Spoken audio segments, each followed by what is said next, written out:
the Admiral of Hogwarts. Greetings, fellow multiversal adventurers. It's an honor to have you back in this saga that has us all hooked. Official channel statement: this story is 100% epic fiction, so please don't attempt real magic. The results aren't guaranteed and insurance won't cover it. The rights to this masterpiece belong entirely to its brilliant original author. We are just a barge sharing it with you. Do you want to keep being part of this amazing community? Join our ninja army of subscribers on YouTube and give this content a like. And for true fans, our Patreon has exclusive ninjutsu waiting for you. Chapter 226: Confusion. The incident on the street just now was a failed attack. Two wizards claiming to be from the White Robe Society suddenly attacked a wizard from Durmstrang on the street. As it turned out, these two wizards were clearly not very skilled. They wasted several seconds taking off their coats and shouting slogans before the attack, giving their target time to prepare. To make matters worse, they chose the Durmstrang student with the strongest individual combat ability among the contestants this time. So, when the two actually attacked, they found that they couldn't take down this wizard, who looked much younger than them, in a short period of time. Obviously, this densely populated area was also a key monitoring area for the Japanese Ministry of Magic. Therefore, in a very short time, the two attackers were arrested by the aurors and hot wizards deployed in this area by the Ministry of Magic. Was this the big attack that the White Robe Society was talking about before? Hugo curled his lips, looking at the two attackers being escorted away by the Ministry of Magic personnel. If it's only to this extent, then they're nothing special. You're right, but we don't know if this scene is being performed for us, or if it's really the truth. Enterprise leaned close to Hugo's ear and said quietly at this moment, "So, I think the best thing for us to do next is to take a good look around the shops on this street and collect more information for analysis." So, Hugo and Enterprise separated temporarily and acted independently. And when they returned to the pier at the agreed time in the afternoon, both of them had serious expressions on their faces. The situation is obviously a bit wrong now. After quickly exchanging information through the Admiral network, Hugo said to Enterprise, "The prices of many important items have obviously increased during this period, and the reason is basically that someone has placed large orders. In addition, the news I inquired about in the tavern just now is that someone recognized that the two people who were arrested were not members of the White Robe Society at all, but just small-time gangsters living in the Kenshicho area. More importantly, one of the guys who seemed to be a little drunk kept saying that the two people were not just simple gangsters, but also informants for the Ministry of Magic. Your news is very important, at least I didn't find out about it just now." Enterprise shrugged, "And I just made a big discovery in the street, that is. Many Japanese wizards believe that their current problem is because of the opening of the country, so many people are cheering for the attack just now." Hugo didn't find anything wrong with the overall atmosphere of the Japanese wizarding world. Because in the past few days, in addition to reading books in the library, he also read a lot of newspapers and magazines. Without exception, those newspapers and magazines were openly and secretly accusing the International Confederation of Wizards and the Huksha Magic Alliance of excluding themselves, and at the same time, they were also the main reason why they did not gain much benefit from the so-called opening up. But the real situation is not like this. What really caused the plight of the Japanese wizarding world is themselves. On the one hand, although their current fence-sitting approach seems to be pleasing both sides, it also means that the two major magic organizations will only put some of the most peripheral things here. In this way, it is naturally difficult for them to obtain enough benefits. On the other hand, the degree of control of the Japanese wizarding families over the Japanese wizarding world is even much higher than that of the British magic world. This can be seen from the fact that Mohawdakoro, backed by Japan's huge human resources, is the smallest of the world's famous wizarding academies. This is not because the proportion of wizards born in Japan is lower than normal, but because Mohawdakoro itself is an aristocratic school, allowing the wizards of these wizarding families to have a clear distinction from other wizards from the beginning. This internal contradiction also caused the benefits brought about by Japan's opening up to be swallowed up by those pure-blood families, while the unfavorable aspects were borne by ordinary wizards. As a result, the Freak White Robe Society was born.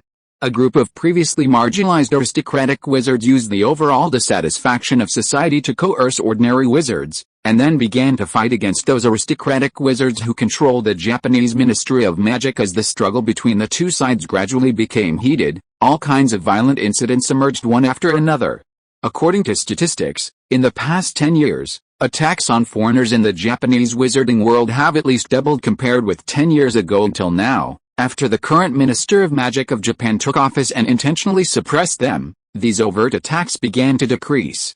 However, in Hugo's and others' opinion, this is just a stopgap measure that does not address the root cause. After Mohawdakoro, Hugo and Enterprise respectively informed the Japanese Ministry of Magic officials who received them of the situations they had observed before, but the official did not take it seriously at all. "Don't worry, those sporadic attacks against foreigners are just occasional phenomena," the middle-aged male wizard said with a nonchalant expression, "and you don't have to worry about being attacked during the next game, because as far as we know, organizations like the White Robe Society are only capable of randomly attacking some foreigners on the street, especially since last year, our Minister of Magic began a large-scale purge of members and sympathizers of the White Robe Society, and arrested many of them. Now their organization should be completely paralyzed. More importantly, the location of the final game is now strictly confidential. So, even if the other party really wants to attack, they can't possibly find your location. I think this guy is obviously unreliable." On the way back to their residence from the office of this Japanese Ministry of Magic official, Hugo said to Enterprise, "It gives me the feeling that after this, the Japanese wizarding world is more dangerous than before. Anyway, they have nothing to do with us. The only thing I hope is that if something really happens, it won't happen during our game," Enterprise said to Hugo through the Admiral network. "Of course, it is a very stupid thing to put all your hopes on others, so I hope you can issue a call to gather the ship girls who are currently free to prepare for possible emergencies." At first, Hugo didn't intend to follow Enterprise's idea, because he felt that it would be a waste of manpower and money to mobilize everyone just for a guess, and it would make him seem a little timid. However, after Enterprise posted this news on the Admiral network, the ship girls unanimously decided to let Hugo issue a command to prepare for battle since the situation on the Balkan battlefield has now entered a critical period. Most of the European ship girls are busy with work related to that war and cannot spare the time for the time being under this circumstance. Except for St. George, all the other ship girls came from the United States. It can even be said that this time, the American ship girls, except for a few who stayed behind to guard the house, almost came out in full force. Wouldn't it be a little thin to leave Massachusetts and Salem alone to guard the house? After dinner that day, Hugo, holding the list of personnel dispatched this time, discussed with Enterprise, "Don't worry, it's enough for them to stay there now." Seeing that there was no one around, Enterprise leaned down slightly and kissed Hugo on the cheek, and then said softly in his ear, "And to be honest, you haven't spent enough time with everyone before, so everyone wants to take this opportunity to spend more time with you." Chapter 227 Start.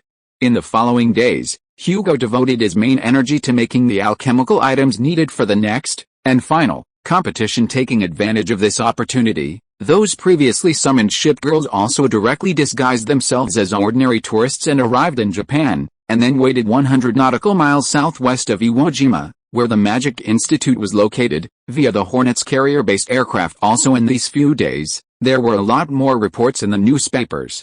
Although the Japanese Ministry of Magic tried its best to downplay the impact, it could be seen that the turmoil in the Japanese wizarding world was becoming more and more serious these days. It seems that the situation in the Japanese wizarding world is getting worse and worse these days. After putting down the newspaper in his hand, a serious look appeared on Hugo's face. But come to think of it, the inherent problems of Japanese wizarding society have never been resolved, so it is reasonable to have a total outbreak at this time. The only thing we can hope for is that this fragile situation can be maintained until the end of the competition. Based on various signs now, there is a possibility that we will complete the competition safely and return home, but it is not very high. Enterprise looked at Hugo with a serious expression and said, "Even this competition of ours is likely to be the core of the conflict. Are you being alarmist?" Hugo exclaimed in a low voice, who had been listening to the ship girls' discussions on the Admiral network these past few days. "I remember that your discussion yesterday clearly stated that the probability of encountering an attack during the competition was only half." "That's right, but from a military point of view, a 50% probability is enough for everyone to fully prepare for war." Enterprise spread her hands. "Pearl Harbor was like that back then. We discovered many signs in advance, but we didn't prepare. From then on, we will never take it lightly again, because I don't want the disaster of Pearl Harbor to happen again." "You're right," Hugo nodded. The Battle of Pearl Harbor can be said to be a wound in Enterprise's heart that will never heal, and her choice to use this incident to warn herself at this time means that she has made up her mind. By the way, there is also good news here. After finishing this slightly heavy topic, Enterprise suddenly changed the subject and told Hugo a new piece of news. Today, some shipgirls from Europe have also arrived. Didn't St. George arrive 2 days ago? Hugo asked in confusion. He thought that Enterprise had been too busy these past few days and had mixed up some things. No, I'm talking about someone else. The corners of Enterprise's mouth curled up slightly, as if she was about to send out a gift. Everyone has drawn an extra team to come and support us this time. Then what about Stalingrad and the others? Hearing Enterprise say this, Hugo showed a nervous expression. In fact, these people are already enough to protect me now. I think the affairs of the Balkans are more important. Don't worry, it won't affect the battle in the Balkans, Enterprise explained.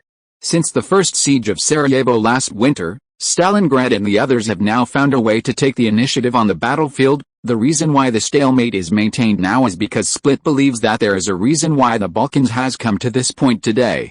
So they will take advantage of the current situation to reorganize the rear. Under this circumstance, the battlefield's demand for combat personnel is much less, so they will send extra manpower to support us. Then who are the people who came this time? The leader is audacious, then Flower Maid Scropshire, Z21, Z22, Z17, Z18, Cossack, Eskimo, Befleur, and Venus. This sounds like a good idea. Now the fleet has all types of ships, so we can form a specialized fleet. Hearing that the main ships that came this time were mainly destroyer shipgirls, Hugo nodded. Thank you for your hard work these days. Of course, I also sincerely hope that everything can be safe this time, and it is best not to use these backhands you have arranged. Early the next morning, the 6 contestants who entered the final hurriedly finished their breakfast, and then boarded a small ship in the dock of the Magic Institute. Under the guidance of the staff sent by the organizer, this was a ship that looked very similar to the koi boat that had taken them to Kinshu Town to buy things before, but it was much smaller in size, and there was no space expansion magic inside. Just as Hugo began to ponder what was so special about this ship, the cabin door of the small ship closed and sailed towards the sea outside the port at the beginning. The ship was not sailing fast and the overall was relatively stable.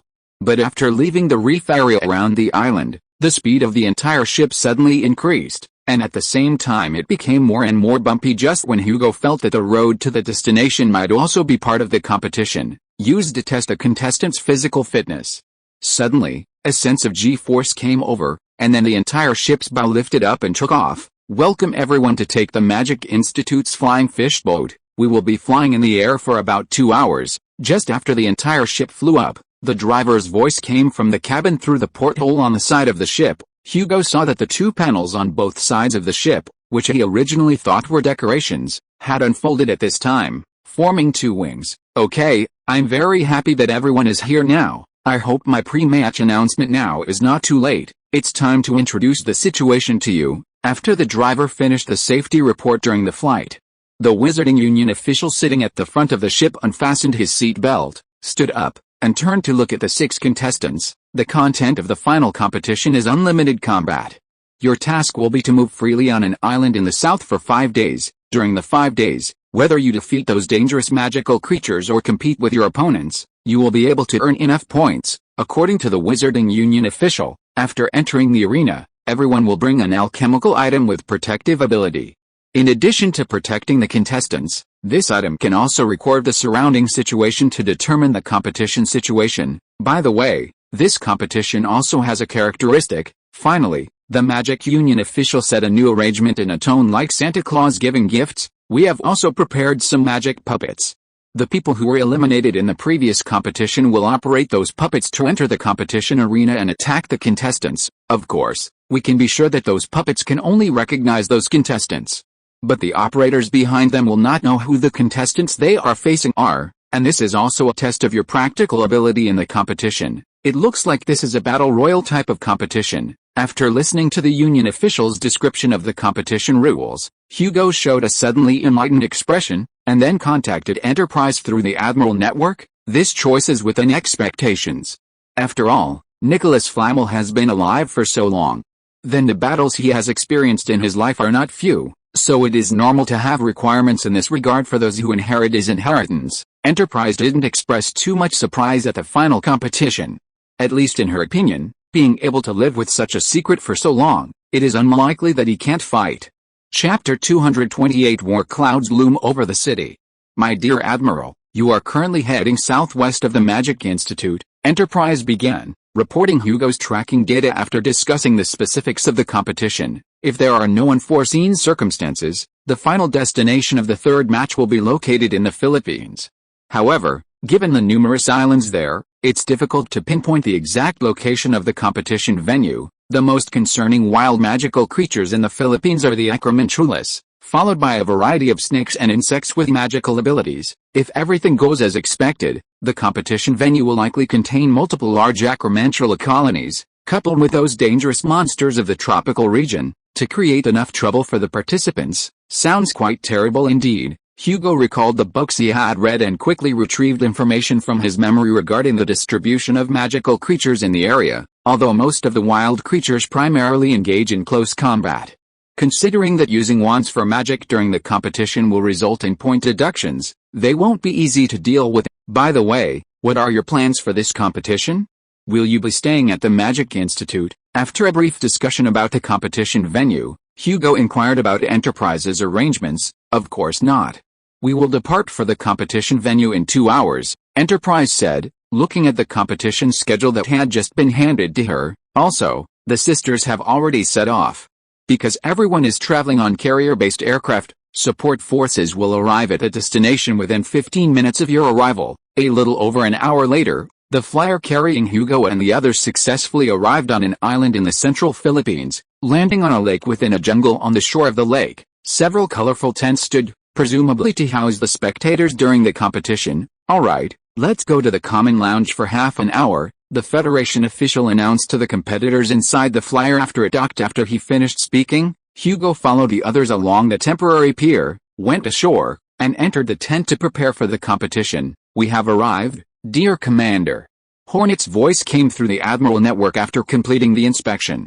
We will now split into 2 teams, approaching the island from 2 directions to ensure safety. Traditionally, the first team is known as Task Force 77, with the veterans of Pearl Harbor leading Shropshire and 4 German destroyer ship girls into the complex and narrow waters of the island's west, ready to respond to potential attackers launching from the western archipelago. The second team, known as Task Force 79, centered around the aircraft carrier ship girls Formidable and Hornet, patrolling about 30 nautical miles off the eastern coastline of the Philippines. Their area of responsibility is much larger than that of Task Force 77, so only more manpower and sufficient carrier-based aircraft can ensure that attackers do not infiltrate from the vast ocean east of the island. Thank you for your hard work these past few days, Hugo said through the Admiral network, extending his gratitude to the ship girls around the competition venue. It's nothing. For us, being able to help you, Admiral, is enough to satisfy everyone, Hornet, who was leading the team, said. Besides, for most of us, it feels good to revisit old grounds. After hearing Hornet's words, Hugo was initially taken aback. Then, with Enterprise's prompting, he realized that this place was the former site of the Battle of Lady Gulf. No wonder the ship girls took such codenames after splitting into 2 groups, because these codenames were the call signs of the fleets that participated in the battle back then. Even the veterans of Pearl Harbor had previously used these call signs to complete the last fleet battle in human history in the Surigao Strait. Sounds like a good omen indeed, Hugo said in the Admiral network after clarifying these matters. At least we were on the winning side back then, weren't we? A little over 2 hours later, all the spectators had arrived at the competition venue.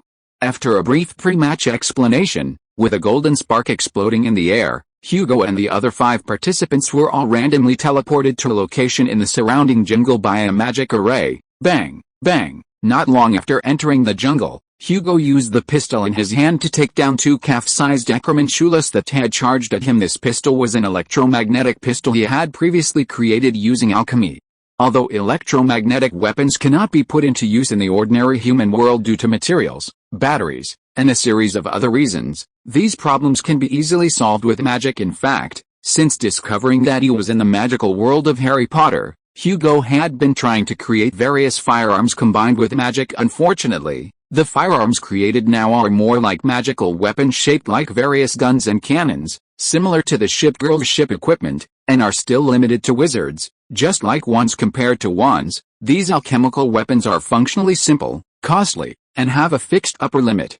Therefore, They do not have a large market in the magical world, however. Even so, this gun is enough to deal with most enemies during this competition. After blasting the heads off 2 Acromantulas with 2 shots, Hugo stepped forward, used a test tube to extract some venom from the Acromantula's fangs, then took out a compass to check the direction and continued eastward. Shortly after Hugo arrived on the island, the ship girls determined that the location of the competition was Lady Island, an important battlefield in World War II, so they directly transmitted the detailed maps in their hands to Hugo through the Admiral network, and because he realized that there might be some huge troubles in this competition, Hugo immediately headed towards the nearest coastline after determining his teleported location. To ensure that he could receive support from the ship girls, the dense vegetation of the tropical rainforest almost filled every inch of the surrounding space.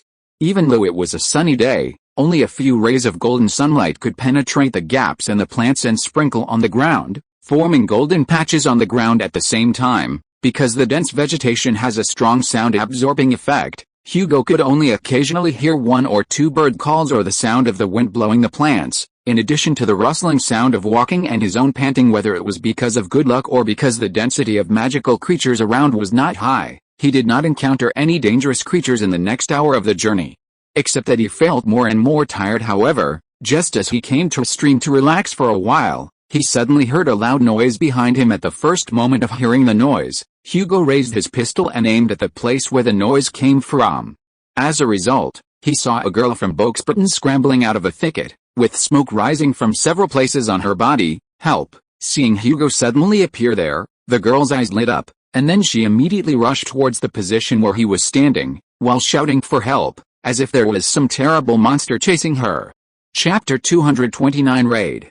Stop! Seeing the girl approaching him, Hugo immediately aimed his pistol and fired a shot in the direction she was moving, then warned, "Otherwise, the next shot will hit you. I don't have any malicious intent." Looking at the pit created by the bullet on the ground, the Boxburton's girl immediately slowed down, raising her hands to show she wasn't hostile. "Alright, tell me what happened." Hugo steadily held his pistol, asking the girl opposite him. "I don't think a 6th-year elite student from Boxburton's would be scared like this by a magical creature." Hugo himself was one of the youngest participants in the entire competition, and after the previous 2 matches eliminated a few slightly younger apprentices. Everyone on the field except him was a 6th-year student, a group of bugs that looked like centipedes, spitting out large amounts of acid, the girl said quickly in French. "They are rushing towards here. Are you looking for me now, hoping to use my strength to escape?" Hugo asked in French. "If so, what price are you willing to pay in exchange for my help?" "No, that's not the case now." Hearing Hugo say this, the girl immediately showed an extremely nervous expression. "When I couldn't hold on just now, I tried to send an alarm as stipulated in advance, but I didn't wait for rescue, so, as a last resort, I could only draw my wand and try to break out of the siege of those monsters, and I happened to run into you." "What did you say?" Hearing what the girl said, Hugo also showed a nervous expression. Before the competition, the organizers specially gave each of them an alchemical item for help, saying that they could use this device to call for reinforcements when encountering unsolvable dangers. After all, what everyone is doing now is just a competition, so it is a wise choice to give up the competition when encountering problems that cannot be solved. But if these items fail, then the problem is serious. This means that someone doesn't want the competition to proceed smoothly, and even hopes to achieve certain goals through deaths and injuries in the competition. "Then try using mine." As Hugo spoke, he pointed at the other person with one hand holding the gun, and with the other hand, he took off a brass disc that was previously hanging on his waist and threw it to the girl. "No problem." Subconsciously glancing at the direction she had just fled from, the Boxburton's girl activated the disc according to the method taught by the organizers before. In theory, after correct operation, this disc should first emit a red light, and then emit a red spark from the red agate and laid in the center of the disc. But now, the disc only lit up, but did not emit sparks into the sky, but vibrated for a while before completely calming down. "Let's leave here first." Because he had been strengthened by multiple avatars, Hugo heard a rustling sound getting closer and closer in the distance. Thinking of what the girl had just said, he immediately realized that these sounds were likely the sound of those bugs catching up. After continuing to run eastward for several hundred meters and shaking off the pursuers behind him, Hugo began to check the brass disc in his hand. With the unreserved remote support of Enterprise, Hugo quickly discovered the problem with the disc. It turned out that in several key places inside the disc, The manufacturer replaced the original materials with a magical material with a relatively low magic load capacity. This material is not much different from the genuine product in terms of appearance and daily magic flow, and can even cope with daily inspections, but when it is really activated, it will quickly fail and block the spread of magic. However, because the appearance of the failure remains unchanged, unless a comprehensive inspection is carried out, it is impossible to find the problem here. Enterprise, how is the situation on your side now? After discovering the problem with the thing in his hand, Hugo immediately contacted Enterprise. The situation here looks very normal now, Enterprise said while holding a wine glass. Because it was lunchtime, a buffet was being held in the tent. Whether it was the local Japanese wizards or those from Europe, they were all wearing formal dresses, walking elegantly among the long tables, and taking this opportunity to conduct some social and diplomatic activities. But this kind of normalcy is the biggest abnormality, Enterprise said while gently shaking the champagne glass in her hand. The thing on you should be able to monitor your actions, but now, there is no message received here. Theoretically speaking, there should be a patrol team to check the participants. The problem you just encountered should have been reported here. So I will go to the organizer to ask about it later, okay? If you find anything abnormal on your side, just notify me directly. After ending the contact, Hugo began to walk towards the seaside with a French senior named Emma. Because the witch from Boxburtons was really frightened by the previous attack, she chose to act with Hugo. Unlike the True Wizard Tournament, the wizards participating in the alchemy competition are not necessarily good at this kind of competition related to wilderness survival and combat.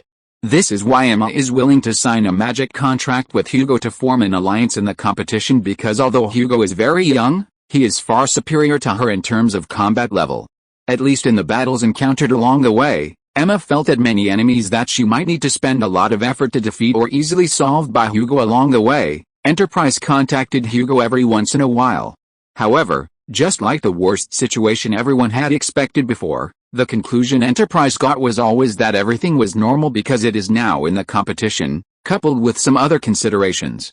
Therefore, after getting such an answer, Enterprise did not urge the competition organizers too much out of confidentiality considerations, but this does not mean that she did nothing. Just half an hour after Hugo talked to him, the two outer ship girl formations simultaneously received orders and all entered the highest state of alert with a shrill alarm. The two ship girl formations completed the preparations in the first time, and prepared to launch attacks on all possible targets on the island and surrounding sea areas at any time. When it was 4 or 5 o'clock in the afternoon, the two stopped advancing and began to look for a campsite. At first, everything went smoothly, but just as the sky darkened and Hugo and the others were preparing to eat lunch around the campfire, Enterprise suddenly issued an alarm. A part of the Japanese Ministry of Magic suddenly attacked us, against the background of bursts of combat noise. Enterprise said to Hugo through the Admiral network. They put poison in the food and wine, and then attacked us. Are you okay now? Hearing Enterprise say this, Hugo asked nervously, don't worry, this is just a small scene for me, Enterprise said while releasing magic towards her back. Two guys who didn't have long eyes tried to stop me, and they have now been killed. At this time, she had already ran to the edge of the camp area, and in front of her was a pool of green lake water. If you are listening to this novel on a channel other than Fanfic World, it means it was downloaded and re-uploaded without effort. We warmly invite you to visit our channel, Fanfic World. There you will find the original version of this story and many other novels of various genres. We look forward to seeing you dive into a world of incredible novels. Chapter 230 Unexpected Attacker. Take him down. After discovering their Enterprise was surrounded on three sides by the enemy near the lake, the leading Japanese wizard in pursuit revealed a cruel smile at his command. 7 or 8 spells flew towards Enterprise near the lake, interspersed with several spells that appeared to be filled with evil and the power of death. However, Enterprise didn't stand her ground and try to block the spells. Instead, she jumped into the lake with a splash, causing the spells to strike the bushes behind her, turning the entire clump into a bonfire. It's fine. Her jumping into the lake is just a death wish. Seeing the spells miss and Enterprise escape by jumping into the lake, the leading white-robed Japanese wizard didn't show much frustration. We released 20 kappa into the lake beforehand. Normally, just 5 kappa are enough to kill a well-trained wizard. Moreover, that witch ate quite a bit of poison with her meal, so she's doomed. Yes, that's right. As soon as the leading wizard finished speaking, a chorus of agreement arose from below. However, before they could offer much praise, Another white-robed Japanese wizard hurried over with his head lowered. Is the situation in the restaurant under control? Seeing someone coming from the direction of the restaurant, the leading wizard immediately cleared his throat and asked, "It's under control, sir. Everyone is under our control except for that American witch who just escaped." Hearing the leader's question, the wizard bowed before speaking. "Even though we did our best, Tanaka-kun and Uchida-kun couldn't be saved. They gloriously died. Rest assured, we have already successfully avenged them." Hearing the report from his subordinate, the leader first sighed, then said, "Under our pursuit, that witch has been forced to jump into the lake. I think in a moment, we'll see." The leader turned around, pointing at the lake, but before he could finish speaking, a green corpse floated to the surface. This is just a desperate struggle. She can't hold out for long underwater. Seeing the Kappa corpse floating dozens of meters from the shore, the leader's face darkened before he argued. However, the reality was the opposite of what he imagined. In the next 2 minutes, 16 more Kappa corpses floated to the surface one after another, stretching from the center of the lake to the river's mouth. When the first Kappa corpse floated up from underwater, the surrounding wizards fell into silence again. By the time the last corpse floated to the surface, even the sound of breathing was almost inaudible. "All right, that's enough." After several seconds of silence, the leading Japanese wizard waved his hand helplessly. "Now, the island has restricted apparition, so she can't escape far. We'll just proceed according to plan." At the command, the surrounding white-robed wizards simultaneously breathed a sigh of relief. After all, everyone had seen Enterprise's combat prowess in the water just now. If they were ordered to chase her underwater at this time, it would basically be a near-certain death. "Have we controlled all external communication methods here?" The leading wizard knew what his subordinates were thinking, but he didn't care much about it, at least not now. "Yes, we've controlled them all," the wizard who had come from the tent earlier said. "Next, will we send a distress signal to the Japanese Ministry of Magic and ambush the reinforcements as originally planned?" "Yes. Now it depends on the actions of Team 2, the leader wizard waved his hand, issuing the order. "As long as they can intercept and eliminate the reinforcements sent from the Edo direction, then we will have the overall situation under control." Several minutes later, a magical signal was sent from the campsite towards the eastern part of Lady Island. Soon, several ominous purple lights flashed beneath the sea 70 nautical miles east of the island, and then several huge black shadows sailed towards Lady Gulf. While earth-shattering changes were taking place at the campsite, Hugo himself, along with the Boxburton's upperclassman, Emma, stealthily embarked on their journey. After receiving Enterprise's warning, he immediately abandoned his plan to camp for the night and instead chose to head to the beach of Lady Gulf, 7 or 8 kilometers to the east. Overnight, who's there? Just as the two were walking forward in the dark, one in front of the other, a rustling sound suddenly came from the bushes by the roadside. "Don't shoot." After hearing the question, a young man's voice came from the bushes, and then a Boxburton student in a blue uniform walked out of the bushes. "Johnny, what are you doing here?" After seeing the boy's face clearly, Emma in the back immediately showed an excited expression. "This is just great." Several minutes later, after exchanging information, the two sides each embarked on their chosen paths. However, unlike before, the upperclassman Emma was more willing to trust her schoolmate, so only Hugo continued on the next journey alone. Finally got rid of that tale. After cautiously walking into the darkness for a few minutes, Hugo heard footsteps beside him, and then Enterprise walked out from behind a tree. "It will be much easier for you to handle things alone next. What's the specific situation now?" After the two reunited, Hugo walked eastward, 1 foot deep and 1 foot shallow, while asking, "What exactly happened on your side just now?" The attackers should be wizards from the White Robe Society. Enterprise held Hugo with one hand, and used the machete to cut through the plants on the road with the other. "The other party first poisoned our drinks and food during dinner, and then suddenly attacked us. Of course, those guys certainly didn't expect there would be someone like me who couldn't be poisoned, and then I caught them off guard and killed 2 of them to break through. As for the changes on the island, I don't know what means the other party used to disrupt a large area of space around us, cutting off the use of flow network or apparition. But this means that if there really are reinforcements." Speaking of this, Enterprise suddenly paused, and only said to Hugo after a few seconds, "That little gadget I threw into the communications room just now heard something interesting." According to the other party's communications, the White Robe Society is divided into 3 teams this time. One team attacked us, one team is ambushing at sea preparing to attack the Japanese Ministry of Magic personnel who come to support us, and the last team will take advantage of the Ministry of Magic's main force leaving Tokyo to attack the Ministry of Magic. It sounds pretty perfect, luring the tiger away from the mountain, avoiding strength and attacking weakness. But the problem is, how did these White Robe Society people determine that the Japanese Ministry of Magic would definitely act according to their ideas? The Japanese Ministry of Magic spent a lot of effort to actively apply for the right to host this alchemist competition, and they attached great importance to it from top to bottom. Therefore, it is inevitable that they will send their main force to relieve the siege after the venue is attacked. However, the area is so large that the probability of the Japanese Ministry of Magic's reinforcements directly running into the White Robe Society's ambush is really not high. Speaking of this, Enterprise frowned, but quickly relaxed again. But this approach is also quite in line with the habits of the Japanese, such as the famous 9-stage attack before World War II.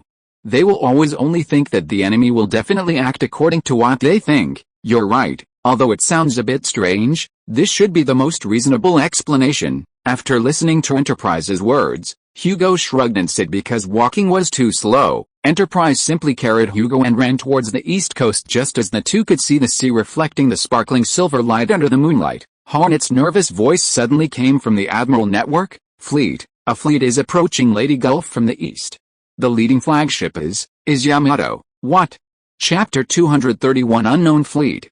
How is that possible? Enterprise looked at the information and pictures transmitted from the Admiral's network, revealing a shocked expression because in a video that was transmitted, a fleet of 5 warships was heading towards Lady Gulf at full speed. And in the center of this small fleet, Enterprise recognized the massive Yamato. Could it be that the Abyssal are also coming? Hugo, who also saw this scene through the Admiral's network, was first surprised, and then asked, no, the Abyssal ore cannot be concealed at all. Looking at the black ships with dark purple light attached to them in the Admiral's network, Enterprise said with certainty, this thing looks more like some kind of large magical war machine created by the local wizards, just using those old warships as templates. Hearing Enterprise's words, Hugo quickly accepted this situation. After all, if Durmstrang can have magical sailboats, and Hogwarts has the Hogwarts Express, then it's not unusual for the Japanese magical world to create a magical fleet. Moreover, in this way, Hugo can be considered to understand what the White Robe Society is relying on to ambush the Japanese Ministry of Magic.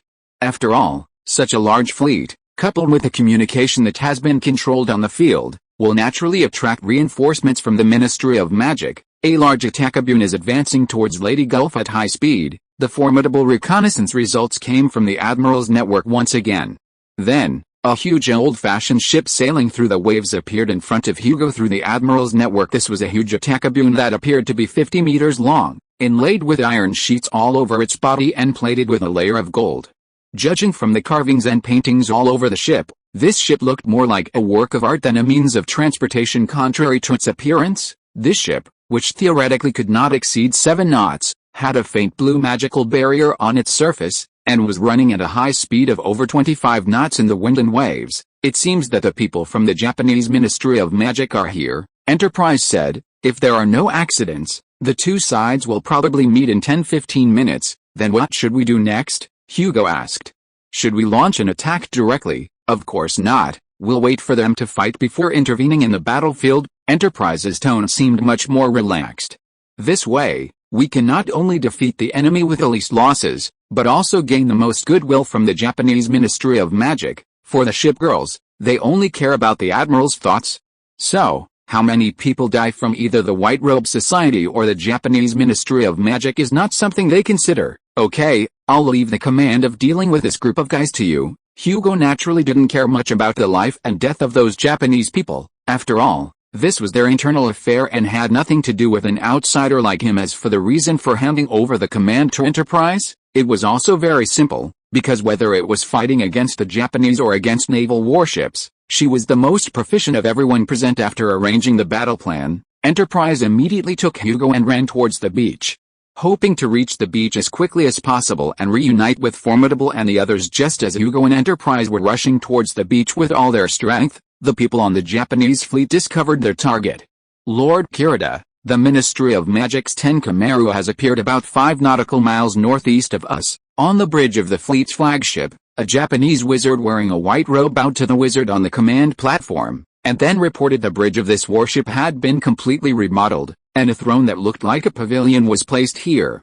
An elderly wizard wearing a gold-trimmed white robe and holding a gohei with 8 golden paper streamers was kneeling on the throne as the wizard gently waved the gohei in his hand. All the instruments that might require dozens of people to operate moved by themselves under his command. After listening to his subordinate's report, the operator gently waved the gohei to the right, and then the entire fleet quickly turned to meet the Ministry of Magic's ship, Fire. A few minutes later, when the distance between the two sides was shortened to about 6 kilometers, the fleet commander immediately stood up from the throne, then clenched the gohei in his hand and waved it forcefully. The scene of dozens of large-caliber cannons roaring presented a poetic landscape in the eyes of the observers. The arcs drawn by the tracer bullets in the dark night were like rows of lighted trains passing over a hillside. What a wonderful scene, St. George exclaimed as she looked at the images transmitted from the Admiral's network.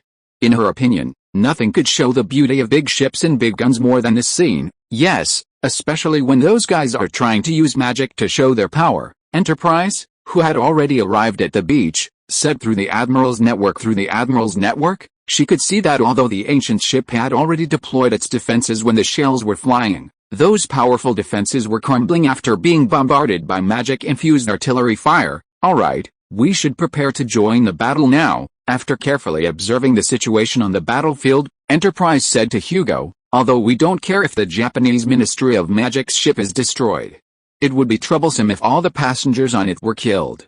After all, we are not doing charity, we have to leave some people to testify for us. You're right, so it's time for you to set off. I wish us all the best in the future. Hugo stood up straight and saluted Enterprise before speaking. Of course, as a ship girl, Enterprise could not possibly leave Hugo alone on the beach when she was sure there was danger, so accompanied by Enterprise, Hugo began to summon new ship girls on the beach. 77th Task Force, 4th Detachment, 3rd Division, Johnston, Samuel B. Roberts, Hull. Herman salute the commander. After consuming 4 points of fate, 4 small figures emerged from the sea.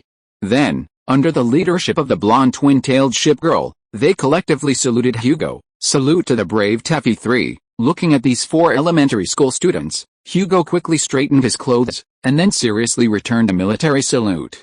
Behind him, Enterprise also raised her right hand with a serious expression. Hugo had always held sufficient respect for these small destroyers who bravely rushed towards the main fleet led by Yamato in order to cover the landing zone behind them, and nothing much. Johnston, the leader, scratched her hair a little embarrassedly.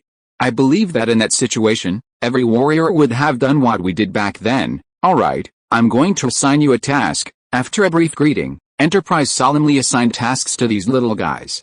Before we come back, you must protect the commander as much as possible. Don't worry. The 4 destroyer ship girls stepped forward at the same time, and then said, we guarantee that as long as one of us is still alive, no one will ever harm the commander. Send 888 cash red envelope. Follow VX public account, book Friends Base Camp, watch popular masterpieces, and draw 888 cash red envelopes. I'll leave everything to you. After hearing the assurances from the 4 little ones, Enterprise saluted again, and then summoned her carrier-based aircraft and rode on it to rush towards the battlefield.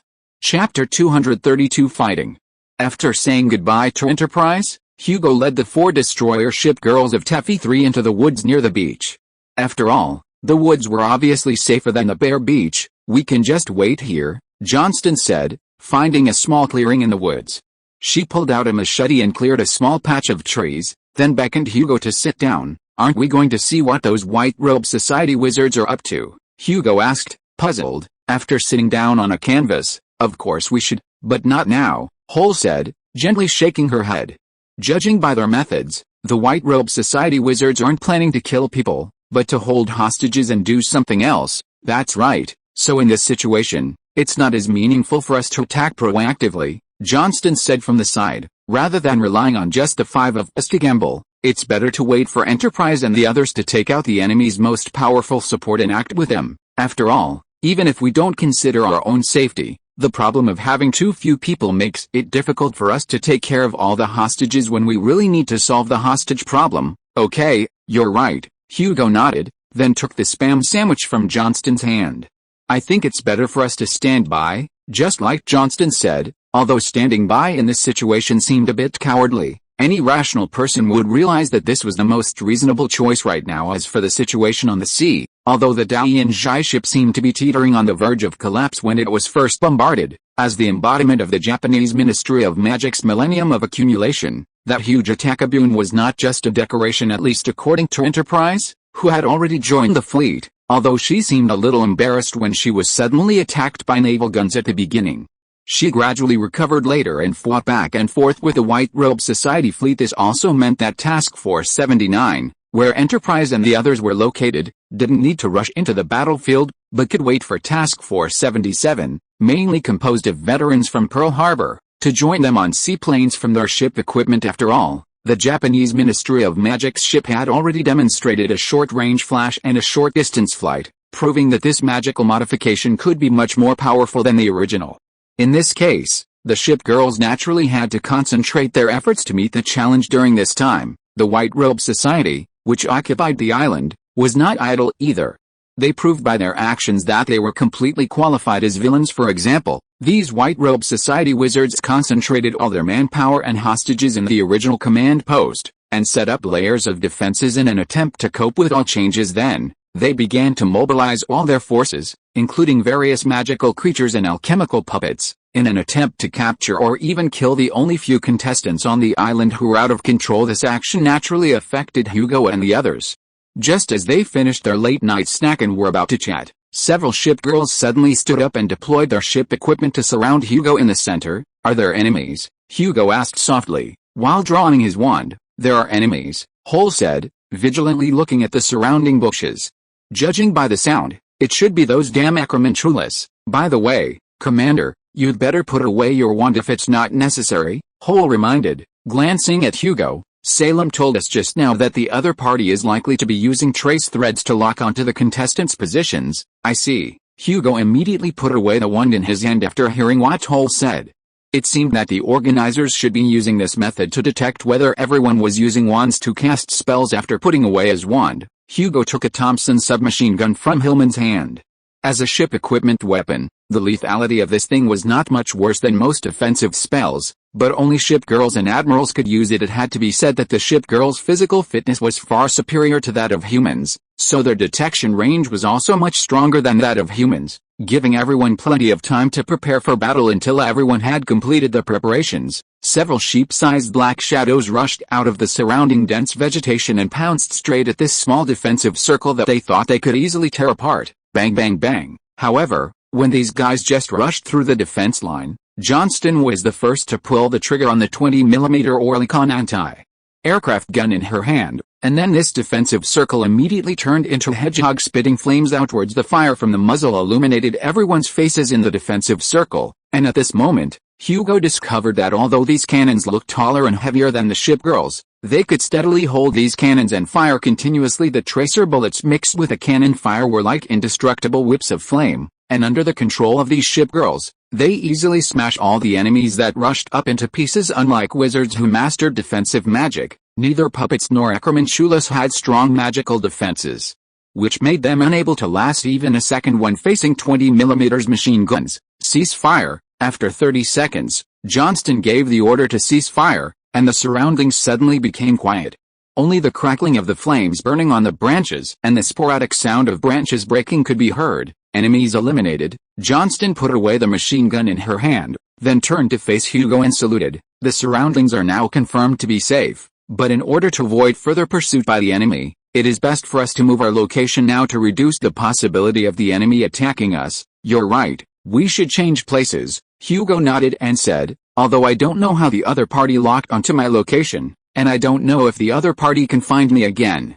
Moving can indeed cause a little trouble for the attackers." Just as Hugo decided to lead the 4 ship girls to conduct guerrilla warfare on the island and drag out time while waiting for changes, the stalemate on the sea battlefield was about to be broken. Just as the distance between the 2 Japanese fleets narrowed to about 3 nautical miles, a radiance like the sun first lit up on the Japanese Ministry of Magic's ship. Then, a golden light shot out from the top of the Dainjai ship belonging to the Japanese Ministry of Magic, directly slicing through the middle of the only light cruiser in the fleet from top to bottom. After the golden light disappeared, a fiery red mark appeared in the center of the light cruiser, splitting the warship in half with a boom explosion. A cloud of fire and smoke enveloped the entire ship. Then the entire light cruiser broke into two pieces, and quickly sank to the bottom of the sea with huge wounds and flames. They actually brought out the Admiral, the White Robe Society's president, who was originally kneeling on the Yamato's bridge throne, stood up directly, watching the only light cruiser in the fleet sink to the bottom of the sea in less than a minute. But that's fine too. Looking at the flames that were dissipating on the sea and the scattered White Robe Society members who were teleporting to the ship's deck, the president loudly issued an order. The other party can only fire one shot in a short period of time, and it must draw out the magic power of the entire ship. So next, let's beat the broken ship into the seabed. Chapter 233 Sea and Air Battle. As the White Robe Society's leader gave the order, the purplish-red glows on the old warships suddenly intensified in an instant. A massive amount of magical power swept through the entire warship, and even the ship girls dozens of nautical miles away felt the powerful magical reactions erupting from these war machines through their reconnaissance planes. The decks are full of souls of the old Japanese Navy fools. Enterprise, as the overall commander after the two fleets merged, detected many interesting things through her carrier-based aircraft. In other words, these Japs don't actually operate these complex war machines, but instead choose to imprison the souls of those Japanese muggles to complete a series of tasks. As the magical modifications on the Magic World War II warships controlled by the White Robe Society were fully activated, translucent, purplish figures began to appear on the ship's decks and bridges through the reconnaissance planes. Everyone on the Admiral network saw the souls operating various machines on the ships, constantly wailing, "Isn't this normal?" Des Moines, sailing close to Enterprise, said. If they could really fully control those warships, then these things would definitely have become abyssal fleets. You're right, but this thing should be considered half abyssal now, Enterprise said with a grim expression. Even if my carrier-based aircraft are thousands of meters away from them, I can feel that intense aura of death and hatred for the entire world. Just as the ship girls were completing their reconnaissance, the battle between the two Japanese fleets also entered its final moments because all the energy was needed to activate the powerful magical artifact, the Yata no Kagami. The magical defenses on the Tenkamaru suddenly weakened a lot. Therefore, in the new round of shelling, shells finally penetrated the defenses and struck the ship's hull. Although the Japanese wizards on board tried their best to block the incoming large-caliber shells, they were ultimately unable to completely intercept the dense barrage without the magical barrier. Two 127mm shells and one 155mm shell directly hit the side of the Japanese Ministry of Magic's ship.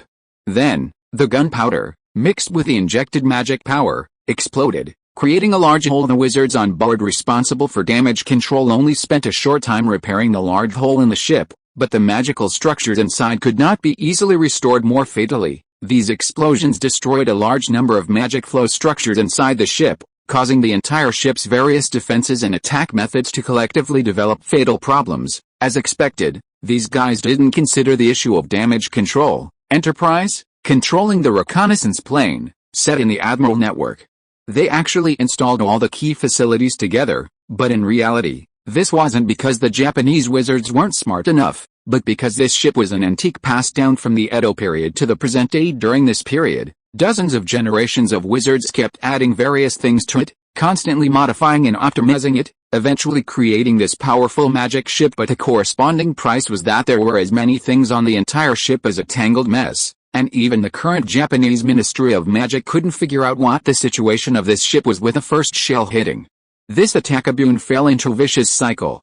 The disabled magic circuits weakened the ship's power, and the weakened ship allowed the White Robe Society's shelling to hit this large attack-a-boon more easily. As a result, just 10 minutes after the first shell hit, this Ministry of Magic warship named Tenkamaru turned into a large pile of garbage floating on the sea. Although the wizards of the Ministry of Magic on board tried their best to repair the ship, provide protection for the ship, and even tried to attack the warships, these actions were all resolved by the White Robe Society one by one. Times have changed.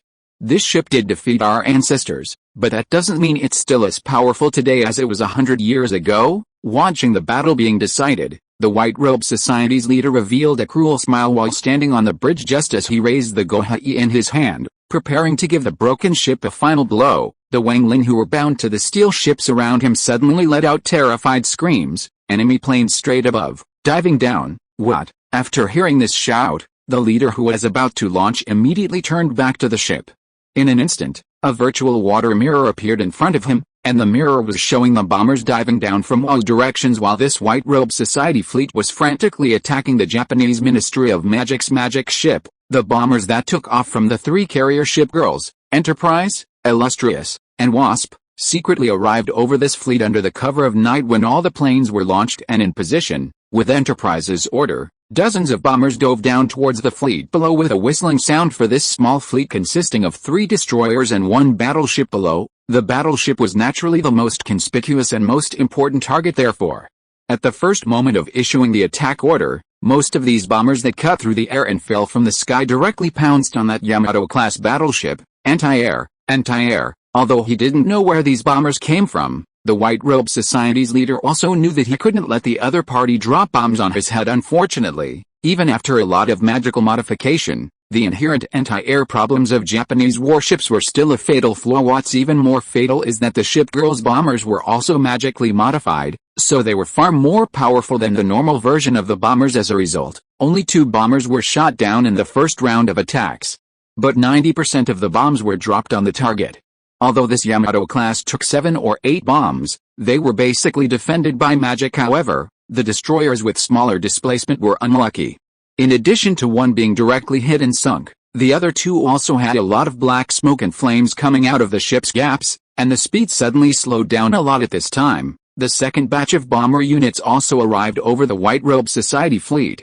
Realizing that the situation was not right, the White Robe Society leader immediately commanded the fleet to concentrate all firepower to prepare for anti-air. Even the main gun turrets of that Yamato-class battleship rotated, and at the same time, the gun barrels were raised high to disperse the cluster of bombers. It has to be said that the Yamato-class battleship, which has been improved by magic, has been cured of a lot of cervical spondylosis.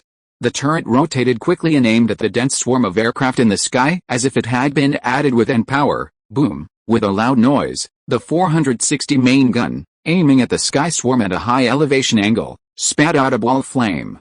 The shell exploded violently after reaching the predetermined height, flying out a large number of incendiary bombs and fragmentation bombs. Then, these small bombs that flew out exploded one after another, forming a cone-shaped barrage of nearly 1 kilometer in the air. Not long after the first shell exploded, the remaining shells were also launched in the air and exploded, forming a wall of fire in the air. Although the first shell made Enterprise and the others vigilant at once, and urgently dispersed the bombers in the sky, this round of attacks still caused Enterprise and the others to lose 12 bombers. Chapter 234 Failure. These Japanese devils actually prepared Type 3 incendiary bombs, as Enterprise, who led a group of aircraft carriers to sink the Musashi in the Battle of the Sibuyan Sea. She immediately recognized what kind of ammunition the warship below was using. However, Enterprise did not change her orders because of this ammunition, but continued to let her bombers circle in the high sky, trying to attract the other party's attention as much as possible. "We may not be able to hold on for too long, Enterprise," Wasp said while directing her carrier-based aircraft. "The magic-controlled artillery is much more accurate than what those Japanese devils used back then. We don't need to hold on for too long." Enterprise's lips curled into a smile. "I just need them to focus their attention on the high sky. Even 3 minutes is enough." Just as Enterprise finished speaking, the situation on the battlefield suddenly changed. Dozens of torpedo planes suddenly rushed out of the waves, charging towards the White Robe Society's fleet at extremely high speed at low altitude. Warning, torpedo attack. Seeing the torpedo planes rapidly approaching from low altitude, the White Robe wizard standing in the observation post immediately issued a warning as the alarm sounded. The wraiths who were fully firing at the high sky according to the orders quickly shook the wheels of the anti-aircraft guns, preparing to mobilize some firepower to intercept the torpedo planes attacking from low altitude. At this moment, the fighters that had been maintaining the size of palms suddenly grew larger and appeared around the fleet, launching a suppressive attack on the White Robe Society's fleet. Although nearly 1/3 of them were destroyed by the wizards on the ship in a short period of time, the remaining fighters still easily poured the bullets enchanted by St. George onto the deck. These bullets filled with holy light quickly caused terrible casualties on the deck. A large number of wraiths who were busy operating the artillery and replenishing ammunition in front of the 25mm anti-aircraft guns were ignited from the inside out by the pure white holy flames after being hit, and then completely turned into nothingness amidst shrill screams. As these wraiths were eliminated, the anti-aircraft firepower on the warship immediately stagnated. Although the wizards of the White Robe Society quickly stepped forward to supplement the lack of personnel, The accuracy of the anti-aircraft firepower controlled by these wizards obviously dropped by an order of magnitude under the suppression of those magic bullets. Taking advantage of this opportunity, the torpedo planes that surrounded from all directions began to open their bomb bays and decelerate to level flight, and then release torpedoes at a place less than 800 meters away from the White Robe Society fleet. Faced with 20 torpedoes dragging white trails and speeding towards them, the entire White Robe Society fleet immediately began to accelerate and maneuver, while the wizards above also began to cast magic to intercept. Even so, 7 of the torpedoes used by the ship girls this time still successfully hit the target and exploded. However, because the 2 destroyers desperately blocked the blows, 5 of the 7 torpedoes hit the 2 destroyers. As a result, the 2 destroyers directly sank and the holy light and firestorm formed after the torpedo warheads exploded. Although the other 2 torpedoes hit the Yamato-class battleship, they only blasted 2 not 2 deep holes because they all hit the main armor belt, and were quickly repaired by the wizards on the ship. Where did these things come from? Looking at the fleet that was instantly reduced to only the flagship, the president of the White Robe Society shouted in anger. Who can tell me, where did these planes come from? The diviner said that there is a powerful maritime force to our east. A young white robe wizard who had just ran from outside the cabin said breathlessly. The other party is about 30 nautical miles away from us, and has obvious hostility towards us. Then why wasn't it discovered before? The president of the White Robe Society seemed a little hysterical. For him, it was too stimulating to see such a powerful force, accumulated by the organization for decades, vanish into thin air in a few minutes, because we had divination done before, but the divination results showed that neither wizards nor magical creatures would attack us at this time. The young man, who should be a divination apprentice, said with his head lowered. For diviners, performing divination requires a sufficient price, and the more complex the divination content, the more people and things involved, the greater the price paid. Therefore, for ordinary wizards who have the ability to divine, they will often try to limit the scope of divination as much as possible to avoid paying extra costs during the divination process. So before this operation, although the White Robe Society specifically asked their own diviner to perform divination, the other party only habitually divined the possibility of attacks by wizards and magical creatures. After all, if you want to divine all possibilities, then the scope that needs to be divined is too large. It may even cost the diviner's life to pay the corresponding price under normal circumstances. This degree of divination range is already sufficient, but when the ship girls entered the battlefield, the situation on the battlefield immediately underwent tremendous changes. Those planes have left. It looks like they are going to replenish their weapons. At this time, another white robe wizard who had been observing on the tower rushed into the bridge and shouted. After hearing this news, the White Robe Society wizards standing on the bridge immediately focused their attention on the president, and everyone was waiting for the leader to issue the next order. We continue to attack.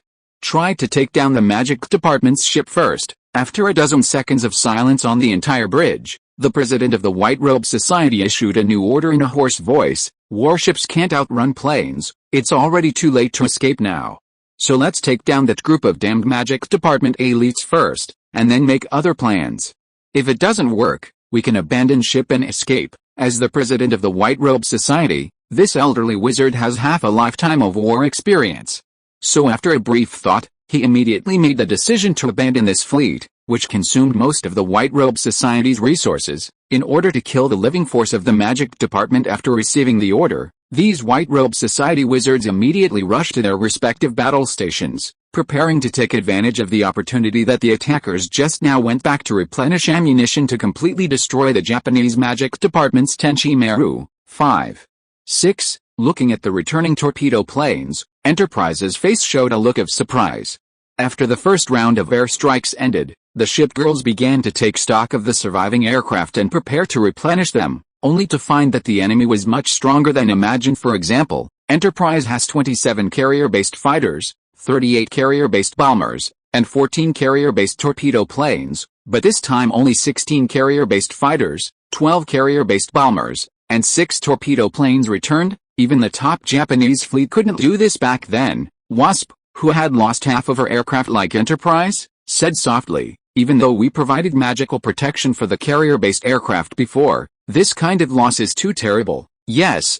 Fortunately we now have Vestal who can provide us with ample supplies. Saying that, Enterprise glanced at Vestal who was following them behind them at this time. Multiple silver-white light rays from Vestal connected to each ship girl, and transported various supplies to them through this connection. After having these supplies, the ship girls quickly replenished the carrier-based aircraft and ammunition they had just consumed, and quickly released the second wave of attacks, preparing to completely eliminate that fleet.